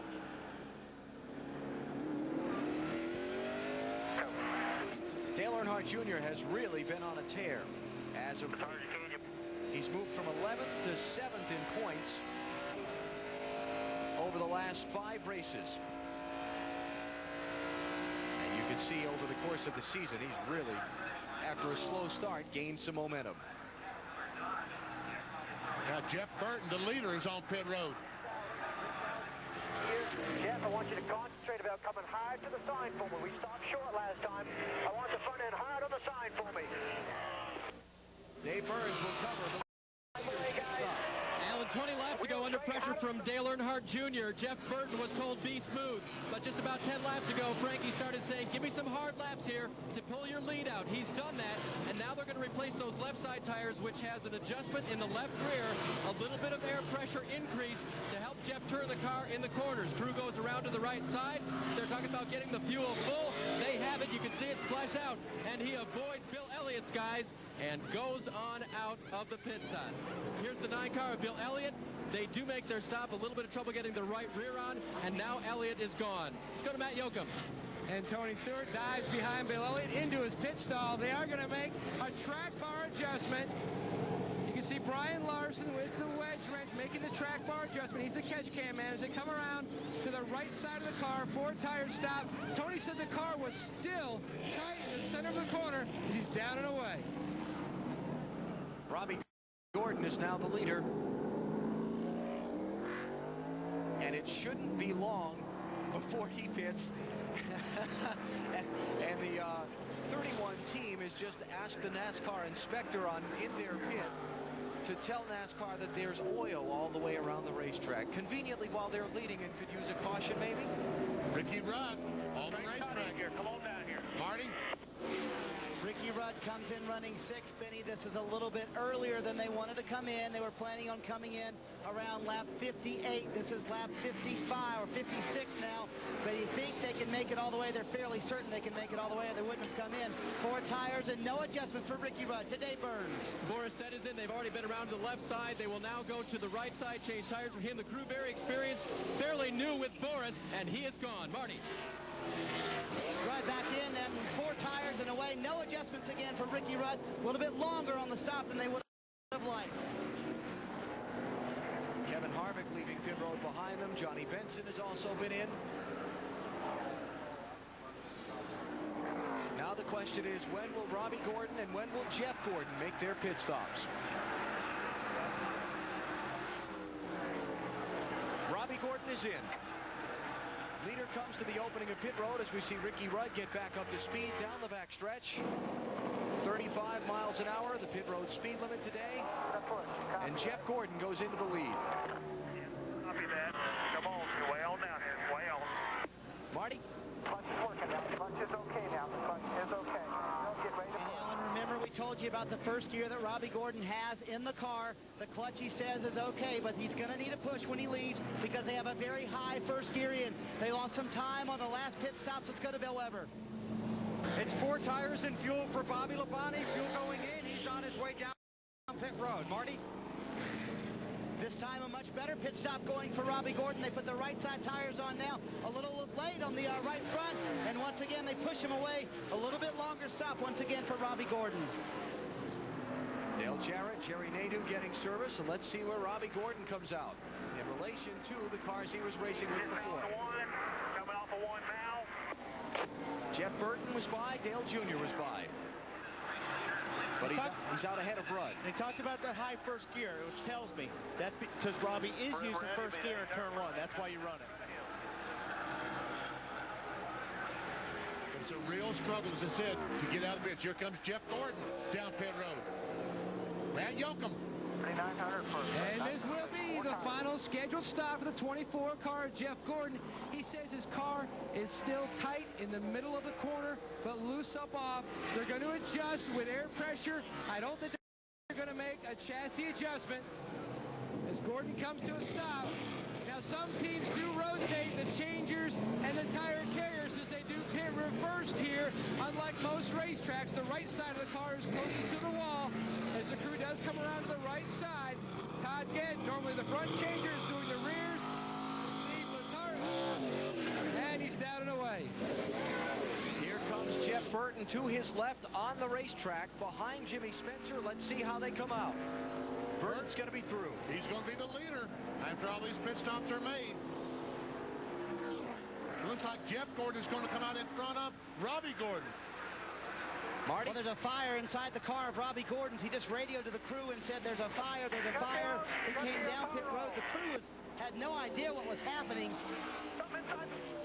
Did you hear Robbie on the radio trying to tell him what's going on? All they said was, I'm on fire, and the crew didn't know what was going on. He came down pit road. They saw the fire inside the car, trying to put it out. And Robbie Gordon is out of the car now, sitting on the pit wall. See if we can talk to him. Robbie, what happened inside the car? I don't know, left the pits that caught on fire. I don't get it. Left pit lane just caught on fire. Any indication, is it any problems before that? No, none at all. Big disappointment. Big disappointment. As he said, a big disappointment. And that's an understatement. This team had high hopes. They really thought they had this race won, but obviously sitting in the pits, don't know what happened, but the car caught on fire inside of the Lowe's Chevrolet. Man, oh man. Now that's tough because Robbie was one of the fastest cars on the racetrack, and he was in a good position to win this race. I mean, it really looked like it was going to be the Gordon boys battling out for the win, but here's Ricky Rudd trying to get by Jeff Gordon now. This is right now in 15th and 16th positions. Todd Bodine is the leader. Brett Bodine is second. Then you've got Scott Pruitt, Ken Schrader, and Brian Simo, followed by Ricky Craven, Terry Labonte, Dave Blaney, John Andretti, and Stacy Compton. Those drivers have not yet made their final pit stops. 31 laps to go. You're watching NASCAR on NBC.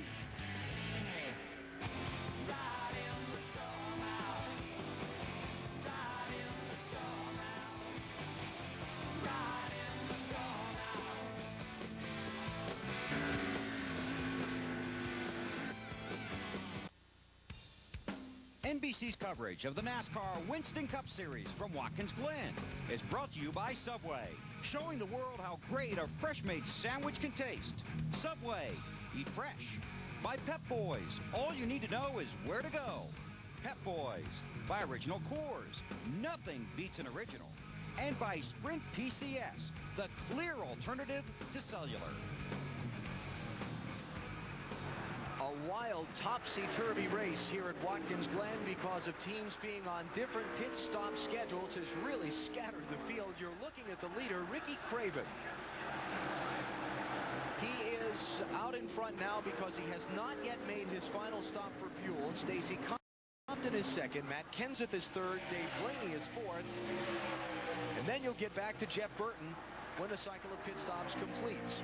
Scott Pruitt was the leader until seconds ago when he pulled down pit road to make his final stop. And all these cars have to pit once again, except the 4 car. We saw him back there, the Kodak car, Kevin LePage.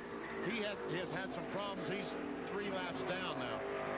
Let's mention that Ward Burton's car has gone to the garage and it has been retired from the race.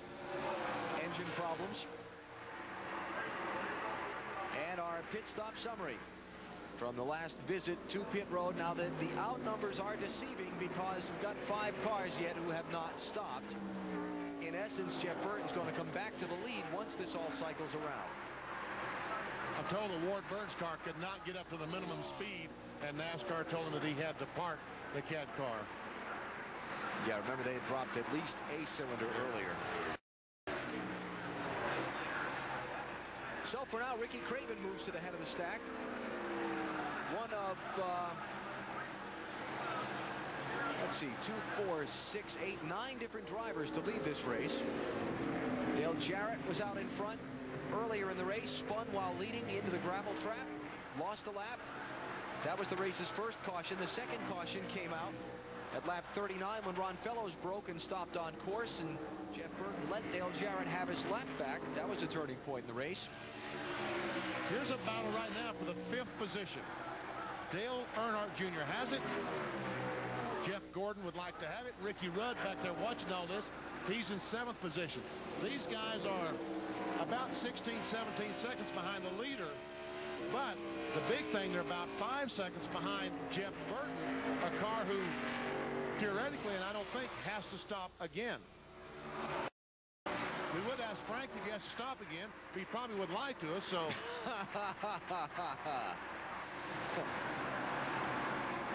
There's the interval back from the leader, Ricky Craven, to these cars.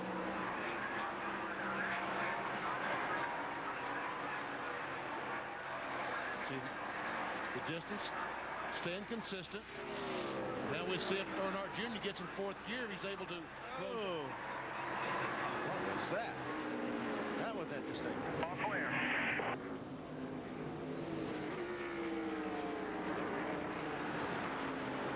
Looks like he's was going strange. again now. Yeah, I don't. Wouldn't have waved him by this late in the race. No. Unless he had a hard time getting it in the 4th gear. You got to grab 4th gear right in about the middle of those S's. And if you have a hard time getting it there, yeah, he looks like he's having some trouble. Dale Earnhardt Jr. going to lose another spot to Ricky Rudd. Trying that 28. That's Ty Norris's spotter. We'll try and find out what's going on with Dale Jr.'s car from pit road in a moment. And we see that Jeff Gordon is closing just a little bit on the leader, Jeff Burton. It's Ricky Craven that interval's back from, I'm sorry. the leader. Right. Thank you. But we should go back and track the interval now from Gordon to Burton, because once the pit stops cycle out, that's the key interval now for deciding who wins. Well, we're good to go, bud. 10-4.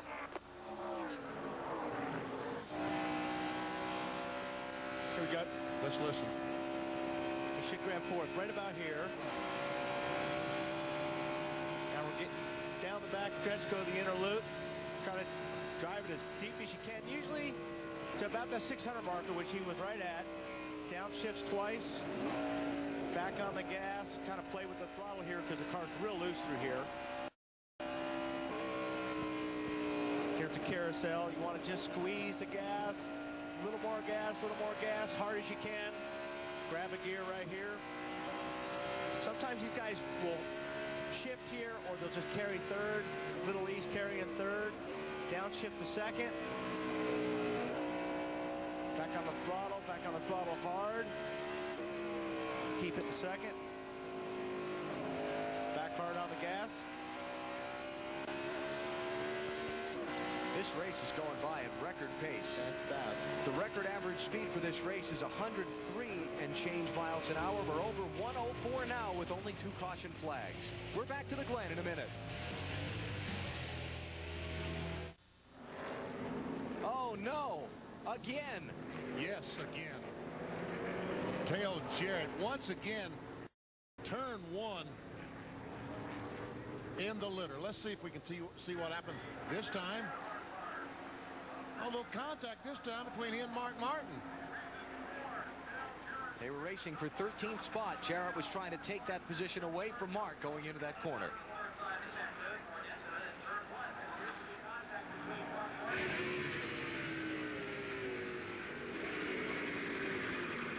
He wheel hopped it again.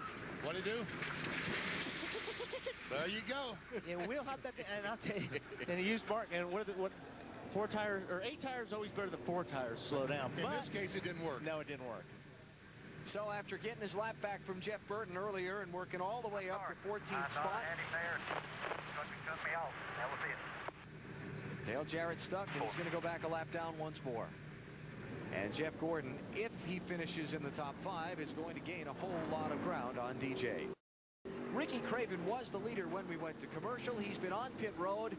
He had a scheduled pit stop upcoming, but he had a little problem that forced him to visit earlier. He's going through the carousel. We've talked about that. I think that's the rear sway bar. I don't think it's big enough to be a sway bar. And I disagree. You might be right. It might be the shifter linkage. You're right. Because, Rick, he came down pit road reporting he was out of high gear, but where it came out from the car, it came out between the wheels. Right. Rear sway bar would have come out the back. Yeah. Right. I agree with you guys now. Once I saw it again, I realized it wasn't big enough, long enough. So he's got a linkage problem now, you guys. That's the latest from the 32. The problem is, Bill, it's laying on the racetrack back there. That's his linkage is laying on the racetrack. You want me to go get it while they're under caution, Benny? Yeah. Bring it up to the booth if you could, so we can really determine. It won't be hot, will it? No. Okay. I'll be right back. Craven is now a lap down and back in 36th position. And Dale Jarrett has dropped all the way back to 35th. Let's see if Dale just turns left and heads for the highway. He can. Next weekend, our coverage from Michigan starts on Friday with Bud Pole qualifying on CNN Sports Illustrated. Saturday, the NASCAR Busch Series is back in action. You'll see it on TNT at 1 p.m. Eastern Time. Then next Sunday, after we cover happy hour Saturday afternoon, we get to the Pepsi 400 in Michigan. NASCAR on TNT. The race for the championship continues a week from today at 1:30 Eastern Time.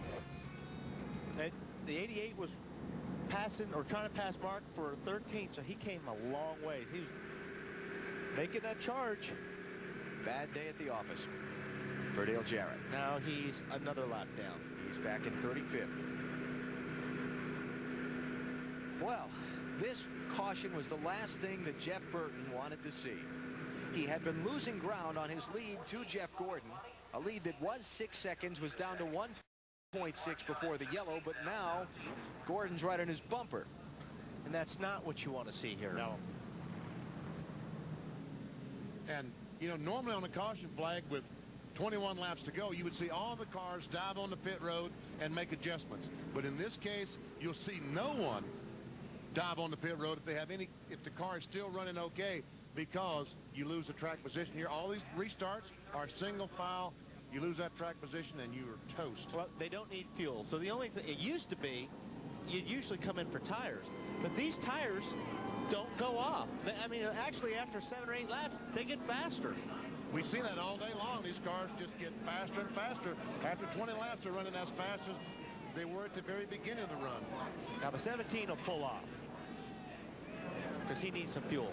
Yeah, he's Jeff Burton's teammate. Would he stay in between them? Oh, he needs fuel. Yeah, okay. I was going to say that would be convenient with the single file restart here at the road course to have your teammate in between to let you get away, but you see, now he makes a pit stop on the caution flag. Bill?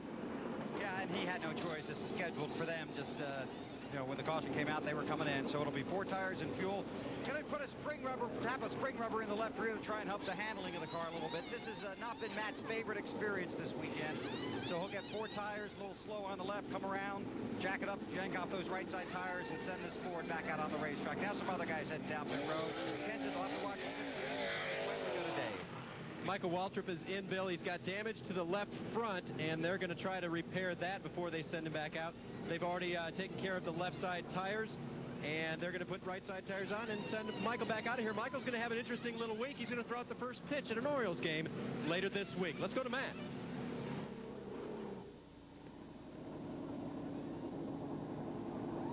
Tony Stewart on pit road getting service. Stewart had his problems earlier when first he tangled with John Andretti, and then he got spun around off the corner. Marty? I think it's been a bad day for Matt Kenseth. It's been a worse day for Dale Jarrett, the man who sits second in the point standings. He's finished 41st and 12th in his last 2 races, staring another bad finish here this weekend right down the barrel. DJ currently is in the 36th position. Car not really damaged from being in the gravel trap for the second time. It will be 4 tires, and again, no adjustments. They've had a terrific car all day long. They've just been in the kitty litter twice. And he's back out on the racetrack. You look at the color scheme of the Watkins Glen racetrack. See the color of the pavement, the grass, and the guardrail, the old rhyme that came to be. I don't know if it was Harry Hyde who first started passing this one around the garage area, but the old rhyme you instruct drivers with is black is good, green is bad, and blue is very bad for the colors of the pavement, the grass, and the guardrail, respectively. I guess we got to add to that with the gravel traps. Brown isn't too good either. Dale Jarrett having a hard day at Watkins Glen. Jeff Burton leads. Wrangler presents Families of NASCAR. The town of Corpus Christi, Texas is where 2 NASCAR Winston Cup champions found their passion for racing. The Labonte brothers, Bobby and Terry. Terry was the first to claim NASCAR stardom with the title in 1984. 12 years later, he won it again.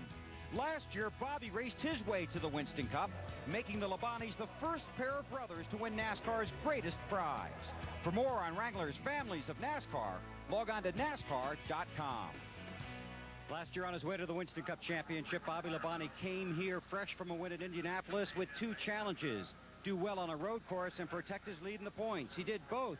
He finished 5th. That tied his career best here at Watkins Glen.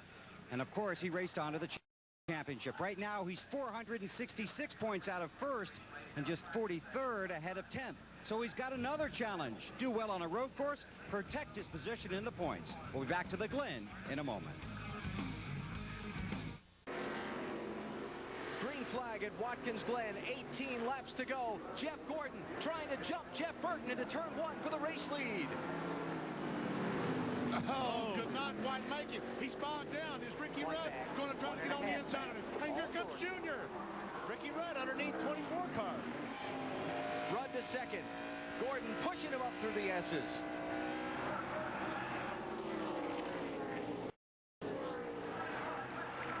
Does Jeff Gordon have enough horsepower to outrun that 28 car down the back? Yes, he does. And Dale Jr. up inside of Rudd for 3rd. Oh, Junior did not make the corner. He just went straight. That was an emphatic slam of the door by Rudd. Get right side, left side tires ready. Marty? Get full of me ready to do the best you can. Ricky Rudd just radioed to his team, guys. He said he thinks he has a right front tire going down. He said he felt it right up in the corner where Jeff Gordon passed him on that back stretch. So he thinks he has a right front going down. They're going to try and leave him out, see if indeed it is going down. He said he felt like it was going down. If it was going down, I think when he went to turn 10 and made that left-hander, the car would not handle nearly as well in that corner. Well, those guys went, don't forget, they went side by side through the S's. He was off the line. There's a lot of garbage there, and that you get the sensation that you got a tire going down if you got a little dirt and rubber on your tire. Usually takes about a half a lap to get that tire cleaned off again. Everything's good. Last week at Indianapolis with 14 laps to go, Sterling Marlin restarted in the lead with Jeff Gordon behind him. Gordon got the jump on the restart and took the lead and was able to hold on. It may have been the turning moment in Jeff Burton's hopes for victory that he held Gordon's restart charge off and got away. Got Gordon occupied with Rudd and the rest of them. And that's about a 1.5 second lead. But the last lap, Jeff Burton ran over 117 miles per hour, and Jeff Gordon ran just under 115 miles per hour. So we can see that he lost a lot of time as he and Rudd raced together on the backstretch. Let's go back and take another look at what happened going up the hill into the S's a moment ago after the restart. So you're not in a good position here. You want to be on the inside to make that move. So you're on the, you know, Little E was on the right side. There's no racetrack left over there. And that wasn't going up the hill to the S's. That was at the inner loop on the backstretch. And Rudd showed him there was no racetrack over there. Well, at that time, Jeff Gordon shaved 0.2 of a second off Jeff Burton's lead. Aerial views here at Watkins Glen, courtesy of the United States Army, an Army of one.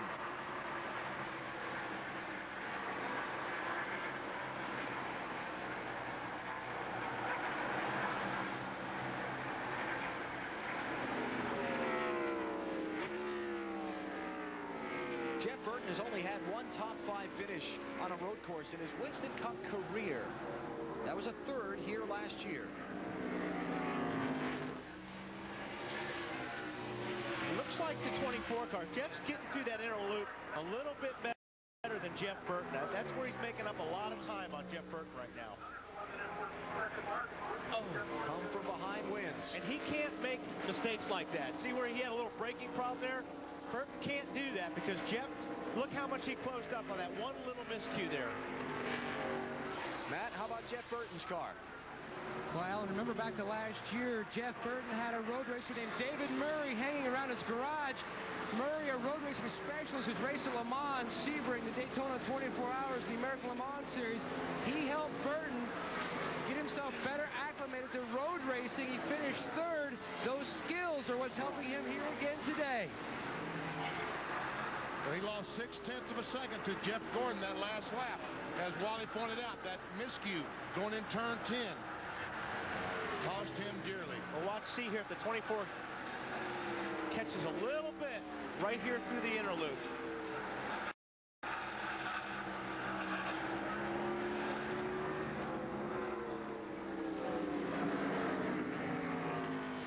Getting down to the final moments here at Watkins Glen.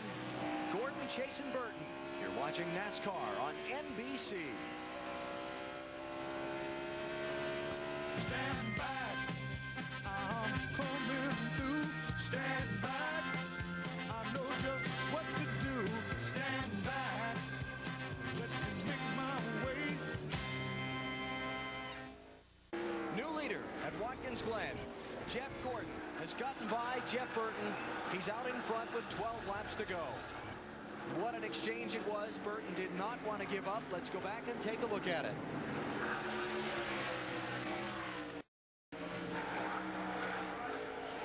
It all starts, we go down by the start-finish line. Jeff Gordon down to the inside. Has position on Jeff Burton. Has the lead, right? Wrong. Look at Burton turn that car right and get alongside Jeff Gordon. Then you go up through the S's. Jeff Gordon had no, he had to back off. Now as they go through the S's up the backstretch, Jeff Gordon gets a tremendous run on Jeff Burton. Too many Jeffs in this race. Gets position going on the inner loop. Takes the lead. And this time keeps the lead. But there's going to be a new car leading the race. It's going to be the pace car. Caution is out. Oil on the racetrack. Jimmy Spencer, the Kmart car, the 26, I was told, has blown an engine, so I guess that he has dropped some oil on the speedway. Spencer has gone to the garage. Be the 5th car out of the race, joining Robbie Gordon, Ward Burton, Ron Fellows, and Rusty Wallace. That's important right here for these guys to see what they're doing. They're already keeping their tires clean. You've got to keep your tires clean. You've got real hot tires, and you got a lot of debris on the racetrack. And if you don't keep your tires clean for that restart, it's going to feel like you've got a flat tire or you've hit a patch of oil. So really important. There it is. There's a lot of it, too. Yeah, all the way down this backstretch, we see the stream of oil. And there are 11 laps to go. So what'll happen is by the time they get that cleaned up and we go back racing, we're going to have less than 10 laps to go. It'll be just the lead lap cars at the head of the line in the single file restart. And and there are 33 of those. Wow.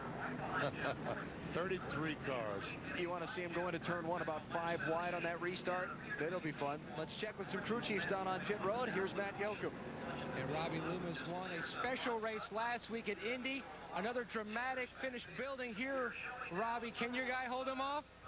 I don't know. I tell you, those guys are real tough, you know, that are behind us there. And it's just real exciting. It's driver for driver right now. Everybody's on about the same equal tires, equal fuel. Should be good to go to the end, so we just have to see.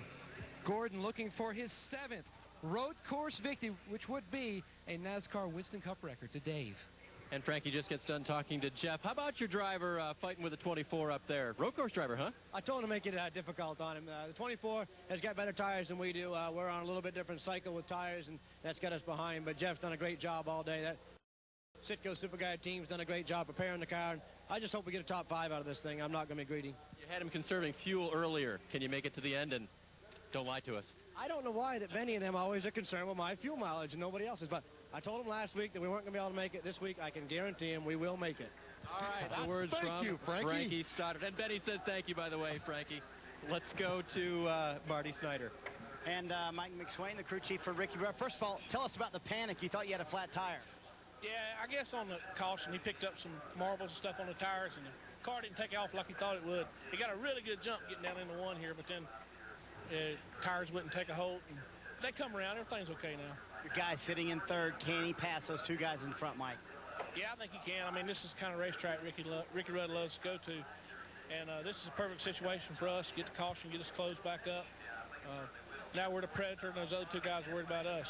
They're preying on the front 2, Bill. Okay, Marty, I borrowed somebody else's war wagon here with Tony Urey Sr. Dale Earnhardt Jr., road racer. He's in 4th. Can he get to 1st?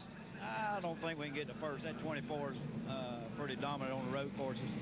But I don't think the 99's too happy with him right now, so anything could happen. But hopefully we can hold our own in 4th there. Budweiser Chevy's run good all day. It's just tight up through the S's. Can't get up that hill very good, so that kills our speed on that long straightaway back there. Everywhere else we're pretty good. Need a little forward bite off the corners there. I think Richie gave us a little bit too much horsepower this week, so hopefully we can hang on to this 4th spot, because we got some points to gain here today. He showed some muscle going through that inner loop up there with Rudd, didn't he? Yeah, he said Ricky takes off real fast for 2 or 3 laps, and then he slows down. He said, I got up the side of him, he run into him. So it didn't help our tight problem by caving the fenders in either. So hopefully we might get by him. I don't know. Hopefully we can. If we can't, we'll take our 4 points and go home. Okay, we'll sit here and watch with you. Okay, thank you. Okay, just keep in mind that Dale Earnhardt Jr. learned to polish his road racing skills at Watkins Glen by playing a video game of this course over and over and over, and he said it helped a lot. That's a reason to go out and get a video game, if you ask me. Well, he's obviously better at the video game than BP. Oh, I didn't say that, did I? We're down to 10 laps to go. Jeff Gordon leads. Jeff Burton trying to get back out in front. We'll come back for the finish in a minute on NBC. NBC's coverage of the NASCAR Winston Cup Series from Watkins Glen is brought to you by the joy of Pepsi, by Walmart, always low prices, always, by Viagra, ask your doctor if Viagra is right for you, and by Subway, showing the world how great a fresh-made sandwich can taste. Subway, eat fresh. 9 laps to go at Watkins Glen. Under caution, oil on the racetrack being cleaned up. Jeff Gordon is the leader over Jeff Burton, Ricky Rudd, Dale Earnhardt Jr., and Bill Elliott. Here's our Pepsi race recap. It's been kind of a topsy-turvy kind of day. Things happening all over the place on the racetrack. Wet green a little after 1 Eastern time under a threat of rain. The weather has missed us. Early in the race, Rusty Wallace out. Forgot to connect the water hose when they put the engine in. Cooked the engine. He was the first one out of the race. Dale Jarrett's leading at lap 18. But he spins out into the gravel trap. Loses a lap, getting towed out of the dirt. Lap number 23, John Andretti and Tony Stewart racing for a spot. That was in the top 10. Andretti's day damaged from that point forward. Stewart's day wasn't done. He got tagged by Boris Said in turn 1 and turned around. He lost a lot of ground. Lap 37, Ron Fellows chasing Jeff Burton for the lead. The axle brakes on his car. He stops on course, bringing out a caution. Jeff Burton lets Dale Jarrett come by him to get back on the lead lap, coming to the yellow flag. So things are good for DJ, right? Not really. That in a moment. Robbie Gordon has been up front all day long, just after making his final pit stop. His car catches on fire from the inside. He's down pit road. A chance to win his first Winston Cup event is gone. Now this is Dale Jarrett and his further adventures, trying to get 13th from Mark Martin. Same spot on the racetrack. Same result. Into the gravel trap, loses a lap, getting towed out. Lap 78, after swapping the lead twice in half a circuit, Jeff Gordon finally gets by Jeff Burton to take the top spot. And he held the lead until this most recent caution flag for oil on the racetrack. And that's the way things have gone so far here at Watkins Glen. They had given the field the one-to-go signal, but they've waved it off. Still trying to get some of the oil dry cleaned up. Oil just dumped all the way around this course, and it's been quite a project to get it squared away. Let's go back and talk about some of these guys in the field a little bit. There's Jeff Gordon, the leader. We showed you the duel that he and Jeff Burton had for the top spot. And Ricky Rudd, Michael McSwain, his crew chief, said he thinks he might have something for these fellas in that Texaco car. Dale Earnhardt Jr., not known as a road racer. His best road course is a 19th at Sears Point this year. Those are the top four. Bill Elliott running in 5th position. What a quiet day it's been for him, but he's in the top 5. Dave? And Alan, he qualified 21st, has moved all the way up to 5th, and talking to him in qualifying Friday, you wouldn't think that he was having that much fun on the road courses, and yet he has hit his marks. He's done a great job. The car is just a little bit tight right now, according to Mike Ford, the crew chief, and they're just trying to hang on for a top 5 today. Let's go to Bill on Jeremy Mayfield. And he's in 6th, right behind Bill Elliott, and what a day it has been for Jeremy Mayfield. And when you walk through the garage and you talk to Jeremy, all he says is, if we can just get a good finish, just get a good finish. His best road course finish ever, 15th. They came here at Watkins Glen in 1997. Right now he's 6th, and his crew chief, Peter Suspenza, just told him, there are a lot of aggressive guys on this track in front of you. Anything could happen. You could still win this race. Dave? Forrest said is another guy who has made his way toward the front, and he is currently running 7th. The crew right now is just trying to keep him calm. They're not sure he has a car that can do much more, but then again, Boris is an excellent, excellent road racer. But it's really hard to tell because he's been quiet on the radio. There really isn't much that Boris has said. Boris running in 7th. Todd Bodine is in the 8th position. Matt Yoakum. Todd Bodine currently matching his best career road course finish, which was 8th back at Sears Point. Todd reporting in his car's losing forward by slowly lap after lap. They're just hoping to hold on for a top 10 finish, trying to bounce back from last year's 42nd. Watkins Glen, a special place. It's his home racetrack, about an hour from his hometown of Chemung, hoping to hold on for a top 10 here today. To Marty. And Matt, Jerry Nadeau sits in 9th. That's actually sort of a disappointing run for these guys because Jerry's a road course expert. He expects to run well at these places. He's been fighting a tight race car all day long. But sitting in 9th, that sounds pretty good to these guys. They finished 37th, 33rd, 24th, and 38th. In their last 4 races, they have only one top 10 in the last 11. I think they will take a 9th place finish. Thank you. 10th place is Kevin Harvick, continuing his outstanding rookie season. First Winston Cup try here at Watkins Glen. And Harvick is up into the top 10. He finished 3rd in the NASCAR Busch Series race here last month. You've got Bobby Labonte, the NASCAR Winston Cup champion, right behind him in the 11th spot. And he's had a quiet day as well. And he's pretty sneaky. Yeah, he is sneaky. He usually sneaks his way up quietly. Steve Park in 13th place, defending winner of the event. After the problems that did not allow him to make a qualifying run on Friday, he started 37th. So he's moved up nicely through the field. And we are about half a lap from the restart, which is going to come with 7 laps to go. Bill Weber. And Alan, you were just talking about Bobby Labonte a moment ago and how he won at Indianapolis last year, then came in here and had a good run, went on to the championship. Well, last week, Jeff Gordon, the win in Indianapolis, in good shape right now. So he's not only thinking about winning races, but is it too early to think about winning the championship? Yes, I keep telling you, Weber, it's still too early right now. The concentration for this team, for Jeff Gordon, for the 28-car Ricky Rudd, all the rest of them, has to be winning races. Dale? Okay, well, that's your opinion. Let's find out Jeff Gordon's opinion, BP. All the guys in the top 5 or 6 in points are guys that can win on about any given weekend, and so we've got to make sure that we're going out there putting ourselves in a position to win and get the most points. You know, I think one of the things that have gotten us to this point, a lot of bonus points from leading a lot of laps. You know, we need to keep that up, you know, and then just keep top fives, and sneak in those wins where we can. And a few weeks ago when we talked to Jeff Gordon, he made a really excellent point. He said right now in NASCAR Winston Cup racing, you have to be perfect to be successful. No mistakes. You have to be perfect. And Wally, I imagine in the final laps here, he's going to have to be perfect if he hopes to win. He is. And all these guys right now need to make the best restart of their careers. And that's the only way that Jeff Burton is probably going to get by the 24 if he can, is if Jeff makes a mistake. But Jeff just doesn't make that many mistakes. So, and I'm sure that Jeff will probably run down the right side of the racetrack if Burton is close to block that move. So they're coming to the green. It'll be out with 7 laps to go. Fans getting all psyched up for it. There's Dale Jarrett. What a tough day he's had. 34th place. Joe Nemechek. There's Boris Said. Boris is in the 7th position. Casey Atwood. Back in 33rd is Casey, and there's Kevin Harvick. In 10th, Mark Martin in 13th. Steve Park just ahead of him in 12th. 4th place, Dale Earnhardt Jr. As you look ahead at the leader, pace cars off. 7 to go. We're racing again.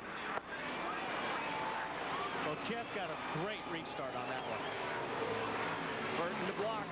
Rudd Jr. Boris Said. Jeremy Mayfield. Now look at the 77 car. Whoa, look how he locked up that right front, and they're 3 wide behind him. That was a great move by Boris Said. And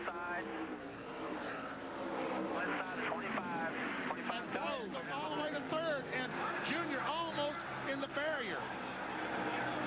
Look at Harvick. He picked up about 5 spots on that restart. When they all got jammed up into turn 1, he took advantage. Oh, got a crash. Bobby Hamilton and Brian Simo in it in the S's.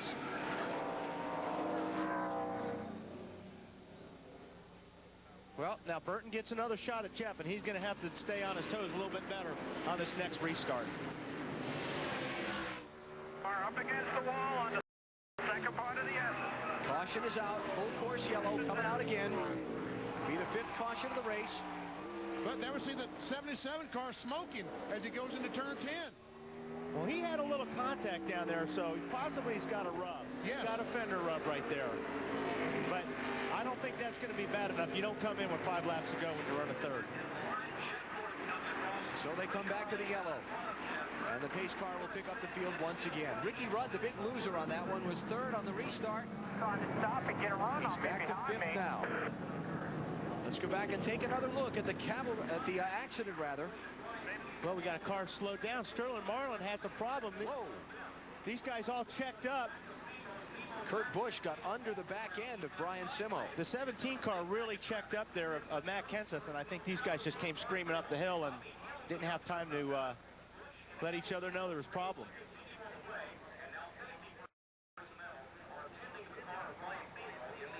So, pace car's going to pick up the field. Figure a lap or 2 of caution to clean this one up, and we're going to have about 4 laps left of green flag racing. And I think we will see a green flag finish to this race. Even NASCAR has to throw the red flag and stop these cars long enough to clean the mess up in the S's. It's these 4 minutes. Go ahead, Alan. I was just to say it's 4 minutes and 13 seconds for a caution flag lap around here at 35 miles an hour. So I don't think we're in any danger of running out of laps before we see a restart. Yeah, these guys got to watch out for the 77 because he is going to be tough on the restart if he pulls one off like he just did. Here was the restart a minute ago, and Boris Said. He anticipated the start perfect. These guys are all cramming at each other, and he just drove her down in there. I mean, he drove her down in there. Look how deep he drove this thing.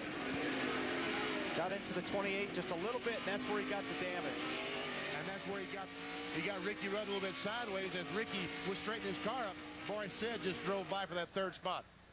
Looked like Benny on that video game earlier. Exactly. He might have been watching that. That's where he got that pointer. There's the contact. Aerial views at Watkins Glen, courtesy of the United States Army, an Army of one. And watch 25 in the 8 car right here. 25 car got a little bit loose getting in there and kind of used the 8 car as a bumper. Once again, 8 tires better than 4 for traction. I love that saying. And an Army, speaking of, cleanup workers out there trying to get all the bits and pieces of the Brian Simo, Kurt Busch, and Bobby Hamilton machines off of the S's as quickly as possible. It's hard to tell. I mean, Sterling was really slow up there, but then there was a couple of cars behind him, like the 17 guys, that really checked up. Sterling Marlin had that same problem last week at Indy on the restart when Jeff Gordon was able to pass him. And I talked to those guys.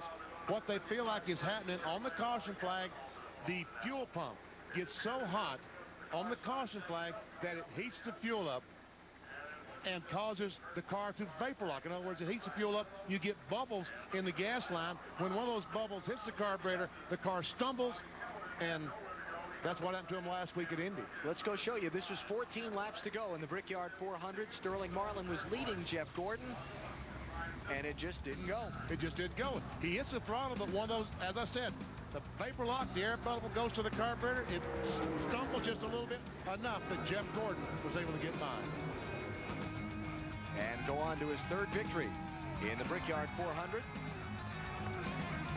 And as we talked about last week, the driver that has won that race has won the championship the last 3 straight years. Gordon trying to make it 4. Jeff is trying to set another spot in the NASCAR record books for himself today. If he were to win today's race, it will be his 7th victory on a road course, and he will become the all-time leading winner in NASCAR Winston Cup history in road course races, and that's some pretty heavy company he's pulling away from in that category. I talked about the vapor lock. Let's go inside our virtual garage, and I'll try to show you exactly what I'm talking about. The fuel pump on the caution flag sits so close to the exhaust system. You see the exhaust back here? Here's the fuel pump. The exhaust system is, I don't know, 1,200 degrees. It heats this pump up and all the fuel in the lines, and that's where the air bubbles come from, and therefore the vapor lock. Because it boils it, right? It boils it, right. It's nice to boil your fuel during the yellow. No, that's not good. That's not good. And as that people are learning more about that problem, there are some teams trying to do something about it to keep it from recurring. Yes, they're putting an insulator between the exhaust system and the fuel pump. Some kind of material like they would put on the driver's feet to try to insulate some heat from that pump. It only happens on the caution flag when these cars are not going fast enough for that air to come through the grill and keep that heat going on past the exhaust system back under the car.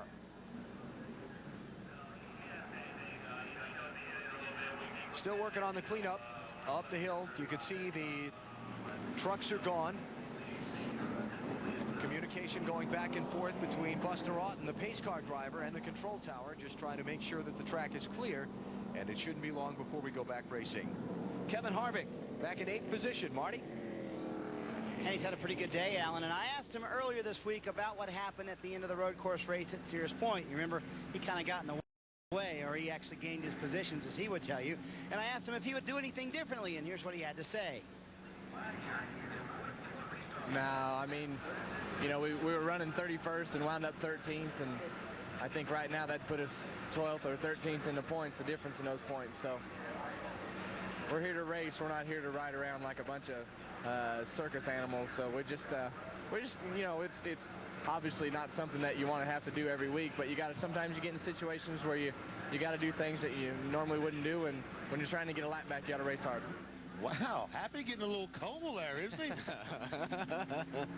He did the right thing. And like I said earlier, if Robbie would have just let him go, you know, he wouldn't have had that problem with Kevin when he tried to run into him, and Tony Stewart passed both of them. So I think he did the right thing. Got a 13th out of it. Oh, yes, he went from 31st to 13th, so definitely Kevin Harvick did the right thing. Saw those dark dark clouds overhead from the onboard shot on Harvick's car. But at the top of our show, we talked about rain possibly being a threat, but has not materialized here today. Let's go back and just show you the incident we were discussing between Kevin Harvick, Robbie Gordon, and Tony Stewart. This was the Sears Point race at the end of June. Robbie Gordon is the 7 car. He's the leader. Harvick's trying to get a lap back. He's so preoccupied with the 29 car, he let the 20 get by both of them.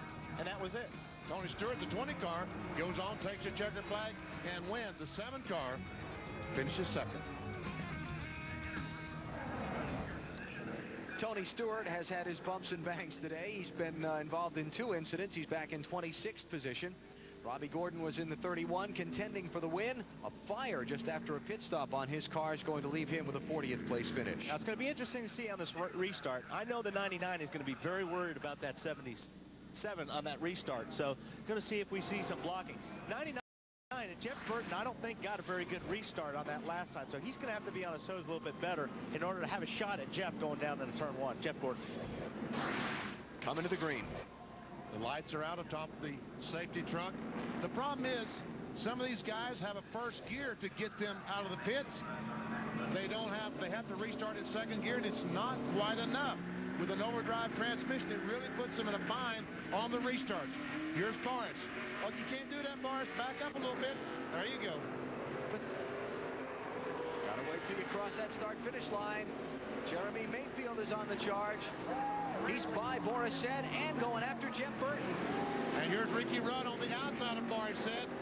So last time Boris gets a great restart. This time, not so good. He got a good restart, but he couldn't pass Burton on the right-hand side, so he had to get off the gas. When he did that, everybody else had momentum and passed him. 4 laps to go.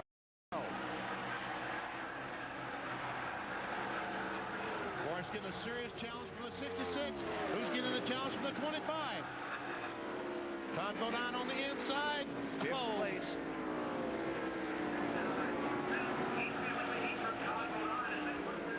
And Jeremy Mayfield up to 3rd position. This many cars on the lead lap, this few laps to go. Somebody's going to end up in a gravel trap before this thing's over. Got 31 cars on the lead lap and less than 4 laps to go. Somebody's going to end up in the gravel trap. Somebody might end up after it's over. Yeah, that's true, Bill. 77 is hoping he's got enough rubber on that left front tire for at least 3 more laps, or he may wind up in the gravel trap. Here comes Todd Bodine. That's 5th place.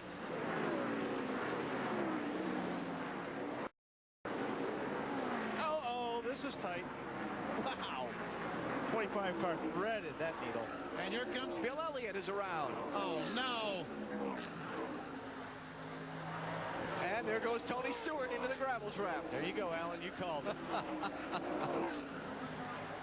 And somehow Tony Stewart drives it through the gravel trap. He will not lose a lap, just a lot of positions. Hey, he's got a lot of dirt track experience, you know. Last time by, he was running 26th. Next time by, he'll come by in about 31st. Mayfield and Rudd for 3rd place. Ricky's applying some pressure here. Boy, these guys are giving it everything, using every inch of the racetrack, doing everything they can for maximum speed out of these cars. Back into Rudd's car, a little bit torn up from some of that bumping and banging around when Boris Said tapped him earlier when they were racing for a spot. 2 to go.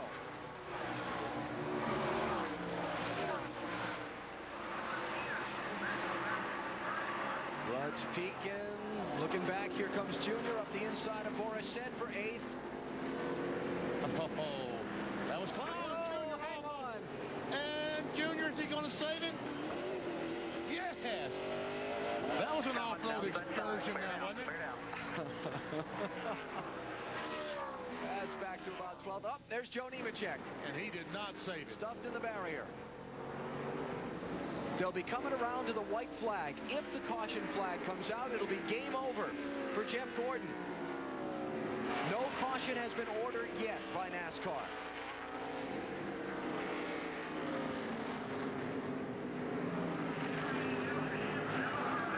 Gordon and Jeff Burton well clear of this race for 3rd on back.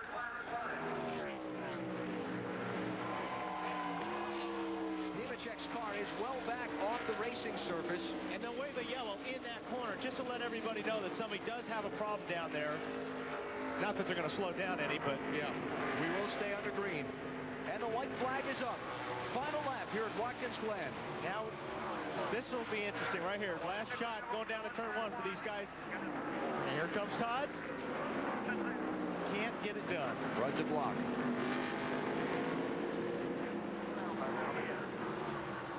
And now the caution is out. Race leader Jeff wants the 21 down by the chicane. He's wounded bad.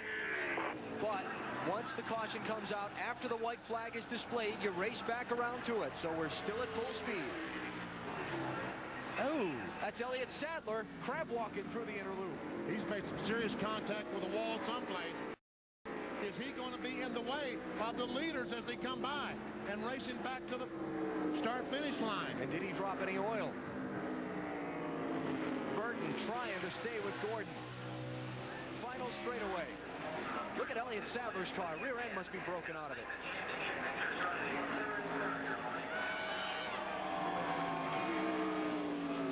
Wow, Burton is really close gap. Race for third behind the leaders. Rudd trying to get Mayfield. But here comes the road course king, Jeff Gordon. Second win in a row, and he takes his 7th road course victory. Winning here at Watkins Glen. Burton second, Mayfield held off Rudd for third. Ricky was 4th. Todd Bodine 5th. 4th win in the last 5 tries here at Watkins Glen for Jeff Gordon.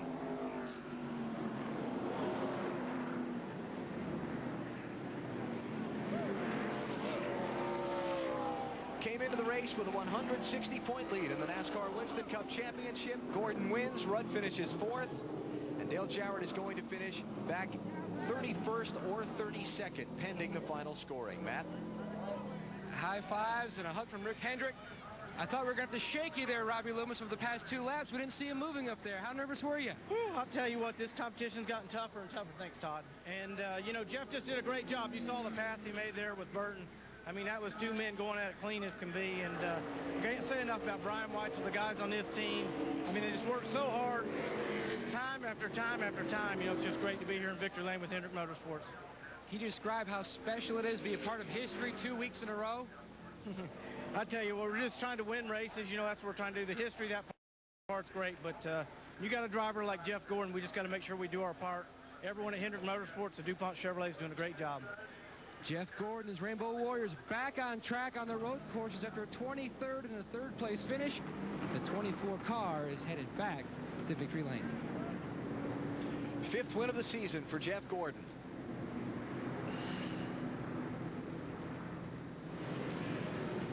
You know, these road courses, he is really, really tough. Unbelievable. He is. Just tough. And there, 10, I don't know if he was just trying to save everything, but it looked like Jeff Burton, those last few laps might have been a little bit better than Jeff Gordon. Look at the way the right front fender is caved in on Gordon's car.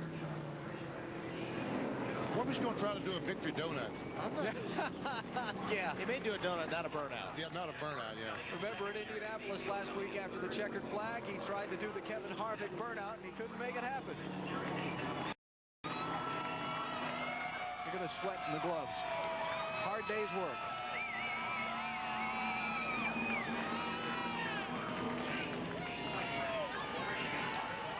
Okay, let's see who's going to try it. Come on, buddy, come on. There you go, Jeff Gordon. That's the way to do it. He's learning.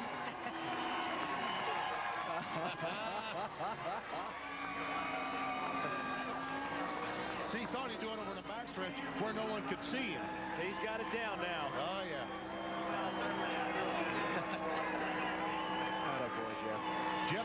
Kevin Harvick and Jeff Gordon are on the same radio show Monday night, my radio show, and Kevin told him how to do it. He said, I told him how to do it last week. He said, you got to hold the brakes down. You got it down, Pat, now, Jeff.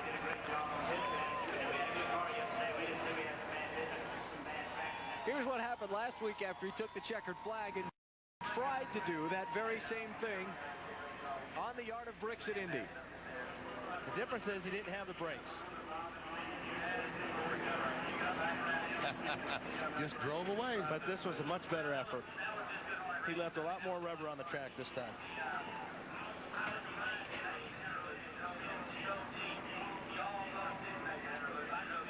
Gordon's 4th win in the last 10 races as he heads into victory lane here at Watkins Glen.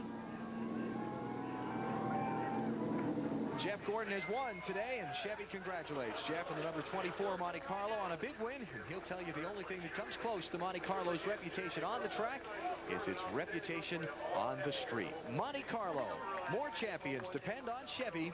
We'll be there.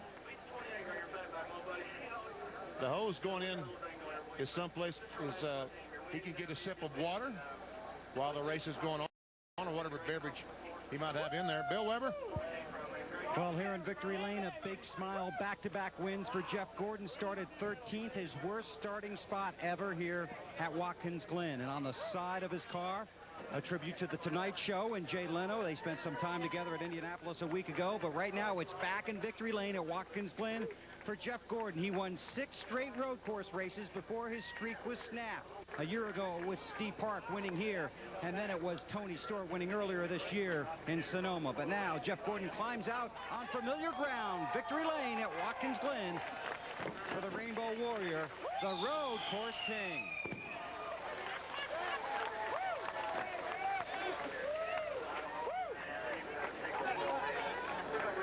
A kiss from his wife, Brooke. Car owner Rick Hendrick is here. Robbie Loomis will step in as well. This win at Indianapolis a week ago really inspired this team. 160 points, the lead coming in here, the biggest this season. Great race, an excellent burnout. Thank you. Had to redeem myself. Yeah, that was a burnout there. But that was a burner of a race, too, wasn't it? I thought I was going to lose it right there in the last corner. I don't know what Elliott Sadler was doing. That race car wasn't good enough to come back to the line, but I'm so worn out.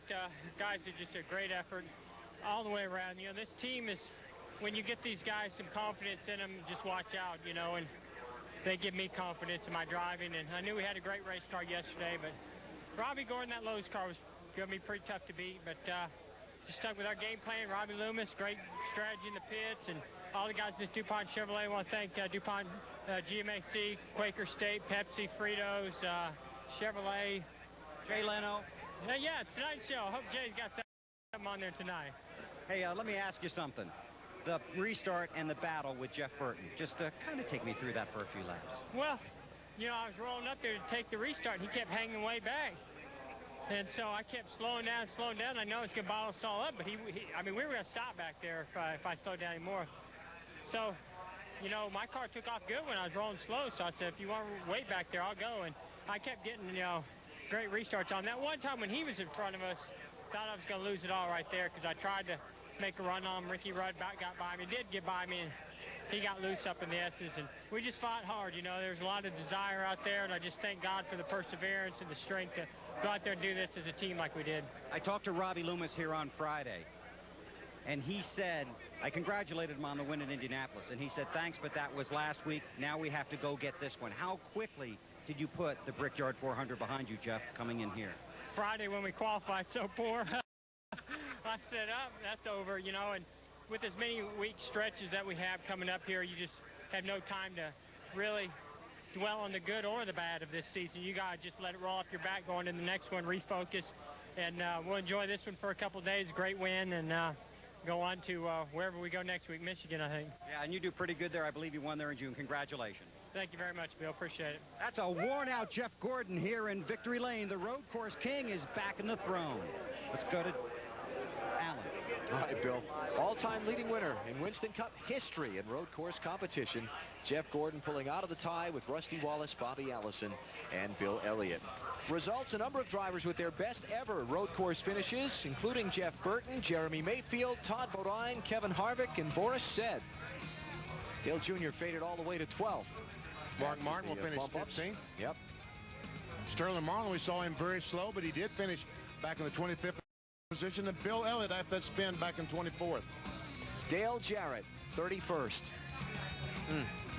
It hurts. 2 trips into the gravel trap today. And Rusty Wallace, the first one out of the race today. More post-race coverage in a minute. Back at Watkins Glen, welcome to the Autotrader.com post-race show. Coverage after today's race, won by Jeff Gordon. Let's hear from some of the other top finishers. Dave Burns. And Jeff Burton has finished 20th on the average in the last 4 races. Jeff, I wasn't going to guess that a road course was going to pick you up, but it did today, didn't it? Well, we've run real well in the road courses. We don't have a lot of good finishes to show for it, but we've had some good runs. We ran third here last year, led a lot of laps. This year we used good track, real good pit position, a good pit strategy to get us out front. We knew we had a fast car based on yesterday's practice. We thought if we could get in front of some of the guys, we'd be okay. And Frank did a great job of getting us in front of them, and Jeff was just a little bit stronger everywhere around the race course. But nonetheless, we had a great race. I gave him a good shot coming off the last corner. It didn't even budge him, so we gave him all we had. Just wasn't enough. Tell us about a few laps earlier when you were racing him up through the S's. Well, that was just good hard racing. He got in the corner a little bit too hard, so I was able to turn back under him and get beside him. We went up through the S's, and neither one of us had the groove we wanted, so we both went up there slow. And then he drove into the inner loop about 2 car lengths too deep, and I kind of let him go because I said he's not coming out. And he came out. He did a great job and bounced the ball off both curves and did a really nice job of keeping the guy in the car slowed down. He just drove it down, and then he just stopped. And he did a really nice job there, and that won the race for him. All right, Jeff Burton second today. He finished 8th earlier this year at Sears Point. He's becoming a road course ace. Matt? Dale Earnhardt Jr. finished a career best 12th at Watkins Glen. You finished 40th year last year. You walked up, so you had a lot to talk about. What do you want to talk about? Yeah. Well, we had a good race. I mean, we did some pit strategy. My guys in the pit got us up in the front, and Jeff Gordon's restart was pure crap. Just running that slow, had everybody bottled up, and guys like 20 car lengths back just running over us and down in the corners like 3 and 4 wide. And a bunch of guys got biased and just couldn't really get to the bottom, lost a bunch of spots, and then I took over from there and made a bunch of mistakes, knocked us back from 12th. So it's a shame. I mean, it's not a shame, it's a shame. I mean, we come in here not really running good. We didn't qualify good. The car wasn't good in practice. But we got up there and run with them. So I'm pretty happy about that. Happy about coming back here. And it's good for points, finishing 12th. So I would rather finish 4th or 5th, something like that. But a good confidence builder for you. I mean, I remember at Sears Point, you went off the track a couple of times, and you went out there to test, and you were trying to build on your road racing program. Do you feel like things are starting to come together? You never know. I mean, you don't know what you got till you get here. And I think we really improved on the car since last practice, but we found a bunch of problems with the brakes and stuff. But you know, let that last 15 laps or so frustrate the heck out of you, but it's real easy to do that. But we should be happy with the 12th after the way the car run all weekend. And Rusty and a bunch of guys had some trouble, so we gained on some guys in the points. Good points, Dave, for Dale Earnhardt Jr., Dave. And Matt, for Jeremy Mayfield, he broke a bad streak. That was 7 straight finishes out of the top 10. Jeremy, great job today. Tell us about racing those last few laps. Well, it's pretty wild. You know, I'm just happy to be there. You know, we've had some bad luck lately and haven't been running that good. And for this team, this Mobile One team, to come home here in top 5 on a road course, not only top 5 but 3rd, man, that's pretty cool. And I've been happy to finish top 10 today, or top 10 anyway, just to get a finish. But to come here and bring the Sony Vega Mobile One Ford home in top 3 is pretty awesome. Did you hit every corner, every shift? I hit every shift this time. Didn't tear nothing up, didn't break nothing, and man, that's what helped us down there. You know, I had a great motor car. Crew did a great job on the pit stops. Peter made great calls, you know. And down when we all stacked up down there, I just kept grabbing gears until everybody stopped and took off in first and beat them out there. So pretty happy with that. All right, I guess he missed maybe 1 corner, guys, and that was all today for him. Great run for Jeremy. Let's go to Marty. One Dave, Ricky Rudd finished 4th, and an adventurous day for you, if nothing else. What was happening on those restarts and the one time with what you thought was a flat tire? Well, I guess the gumballs, marbles were sticking to the tires on the restart. I tried as hard as I could to clean them off, and it wasn't doing any good. I think plus our air pressure might have been a little different than a couple of the other guys, and you'd slow down like that, and we'd have low air pressure, and it'd take a couple laps to get going. But you know, restarts, you get those guys late in the race trying to go for the win, driving into turn 1, and they were just having a hard time getting stopped, and they run over top of everybody, and that really took us out of the equation to try to even factor in for a win. I think we had a 3rd place car. We ended up 4th. That's about all we had today. Take us through the one time when Boris had pushed you up the racetrack going into 1 when you guys were 4 wide. Well, he pushed me. Hell, he went over top of it. What are you talking about? I was just trying to do everything I could to keep him wrecking and gather it back up, and off we went. But it's kind of disappointing to have that happen to you real late in the race. You don't have enough time to make it back up. But he recovers from the disappointing finish in Indy and finishes 4th here at Watkins Glen. To Matt Yoakum. Last year in post-race, Steve Park celebrated a victory by standing in your car. You almost have that same smile after a 10th place finish, starting 37, Steve. Oh, we were terrible. Just a great race team. I mean, we've just been going through so much adversity the whole time that, you know, just to get a top 10 finish we were ecstatic about. And we just did it with pure patience. We did what the late, great Dale Earnhardt taught me to do, and that's stay on course, don't get in the gravel pit, don't wear your brakes out, and don't break your transmission. That's all we can do today. How big of a confidence booster is it for this team? Because you guys have been up and down over the past 6 or 7 weeks. Well, really, the last 4 weeks in a row, we've had solid top 10 runs. So, you know, it's been a turnaround for us. We struggled the 5 weeks before that. We got back on track at New Hampshire, and we've been able to follow that through these last couple of weeks. So hopefully that momentum, and we'll get rid of some of this bad luck and get some good luck on our side, and we can take that through the rest of this year. And it's off to Michigan for Steve Park and Dale Earnhardt Incorporated. Let's now go to Marty. Well, Dale Jarrett, the pole sitter, in a promising weekend turned sour. DJ, tell us about the 2 trips through the gravel traps. What happened? Driver error. I just got in a little hard. And the first time wasn't necessarily in too hard. I just didn't get my shifts exactly right. The brake pedal had faded a little bit then, and I didn't pump it up, and just got to wheel hopping. Second time, I was trying to outbrake Mark in there, and I thought he knew I was there, but I got it to wheel hop and got in beside him. So just my fault. I had a great race car, and obviously didn't know what to do with it, but it was fun driving it. This is a bad time, honestly, for your team to have bad luck, DJ. Yeah, you know, you could call it bad luck, but you can't call that bad luck. That's just an error on my part, and that's the kind of things you can't do if you're going to win championships and give yourself a chance at it. So, you know, this was my fault. We chalked this up to me. My guys did everything they could do to give us a car capable of running up front, and just didn't make that happen today. 41st, 12th, and 31st in the last 3 races for DJ. Now 265 points behind in 3rd. Finished 31st today, did Dale Jarrett, and he has lost over 100 points. He lost 105 points just today. Ricky Rudd was 179 back. He lost some more ground to Jeff Gordon, too, with 14 races to go. And welcome back to Watkins Glen, where the celebration continues in victory lane. Jeff Gordon with a road course win. He won 6 straight road course races earlier in his career, but he's back in victory lane today. As for Rusty Wallace, a 43rd place finish today at Watkins Glen. At Loudon a couple of weeks ago, 43rd. Then 43rd here. Troubles throughout the season. 43rd at Las Vegas earlier this year, and 41st at Michigan. Rusty Wallace with a disappointing run here in a race where he expected to do very well. He's one of the guys heading to Michigan hoping to turn things around, just like Ricky Rudd did when he came here to Watkins Glen after his disappointing finish. But Wallace and his team, as mentioned, 41st at Michigan in June, so some work ahead for them. One of the teams disappointed here at Watkins Glen today, while most of the teams up front continue to celebrate, like the one with Dave Burns. And that would be Todd Bodine. This is his best finish in 7 Watkins Glen starts. Todd, some guys benefited from stacking up in those cautions in the end. How about you? Not us. We needed the greens. Our car was really fast all day. The Kmart Blue Light Special. When we get an open track, we were actually faster than the leader most of the day, and I didn't need those cautions. I took a couple laps for my car to get going, and plus it bottled everything up. I needed this open track to work on the guys, but it was a great run. We finally... the performance on the track, we got the finish it deserved, and we haven't been doing that. The car's been great every week.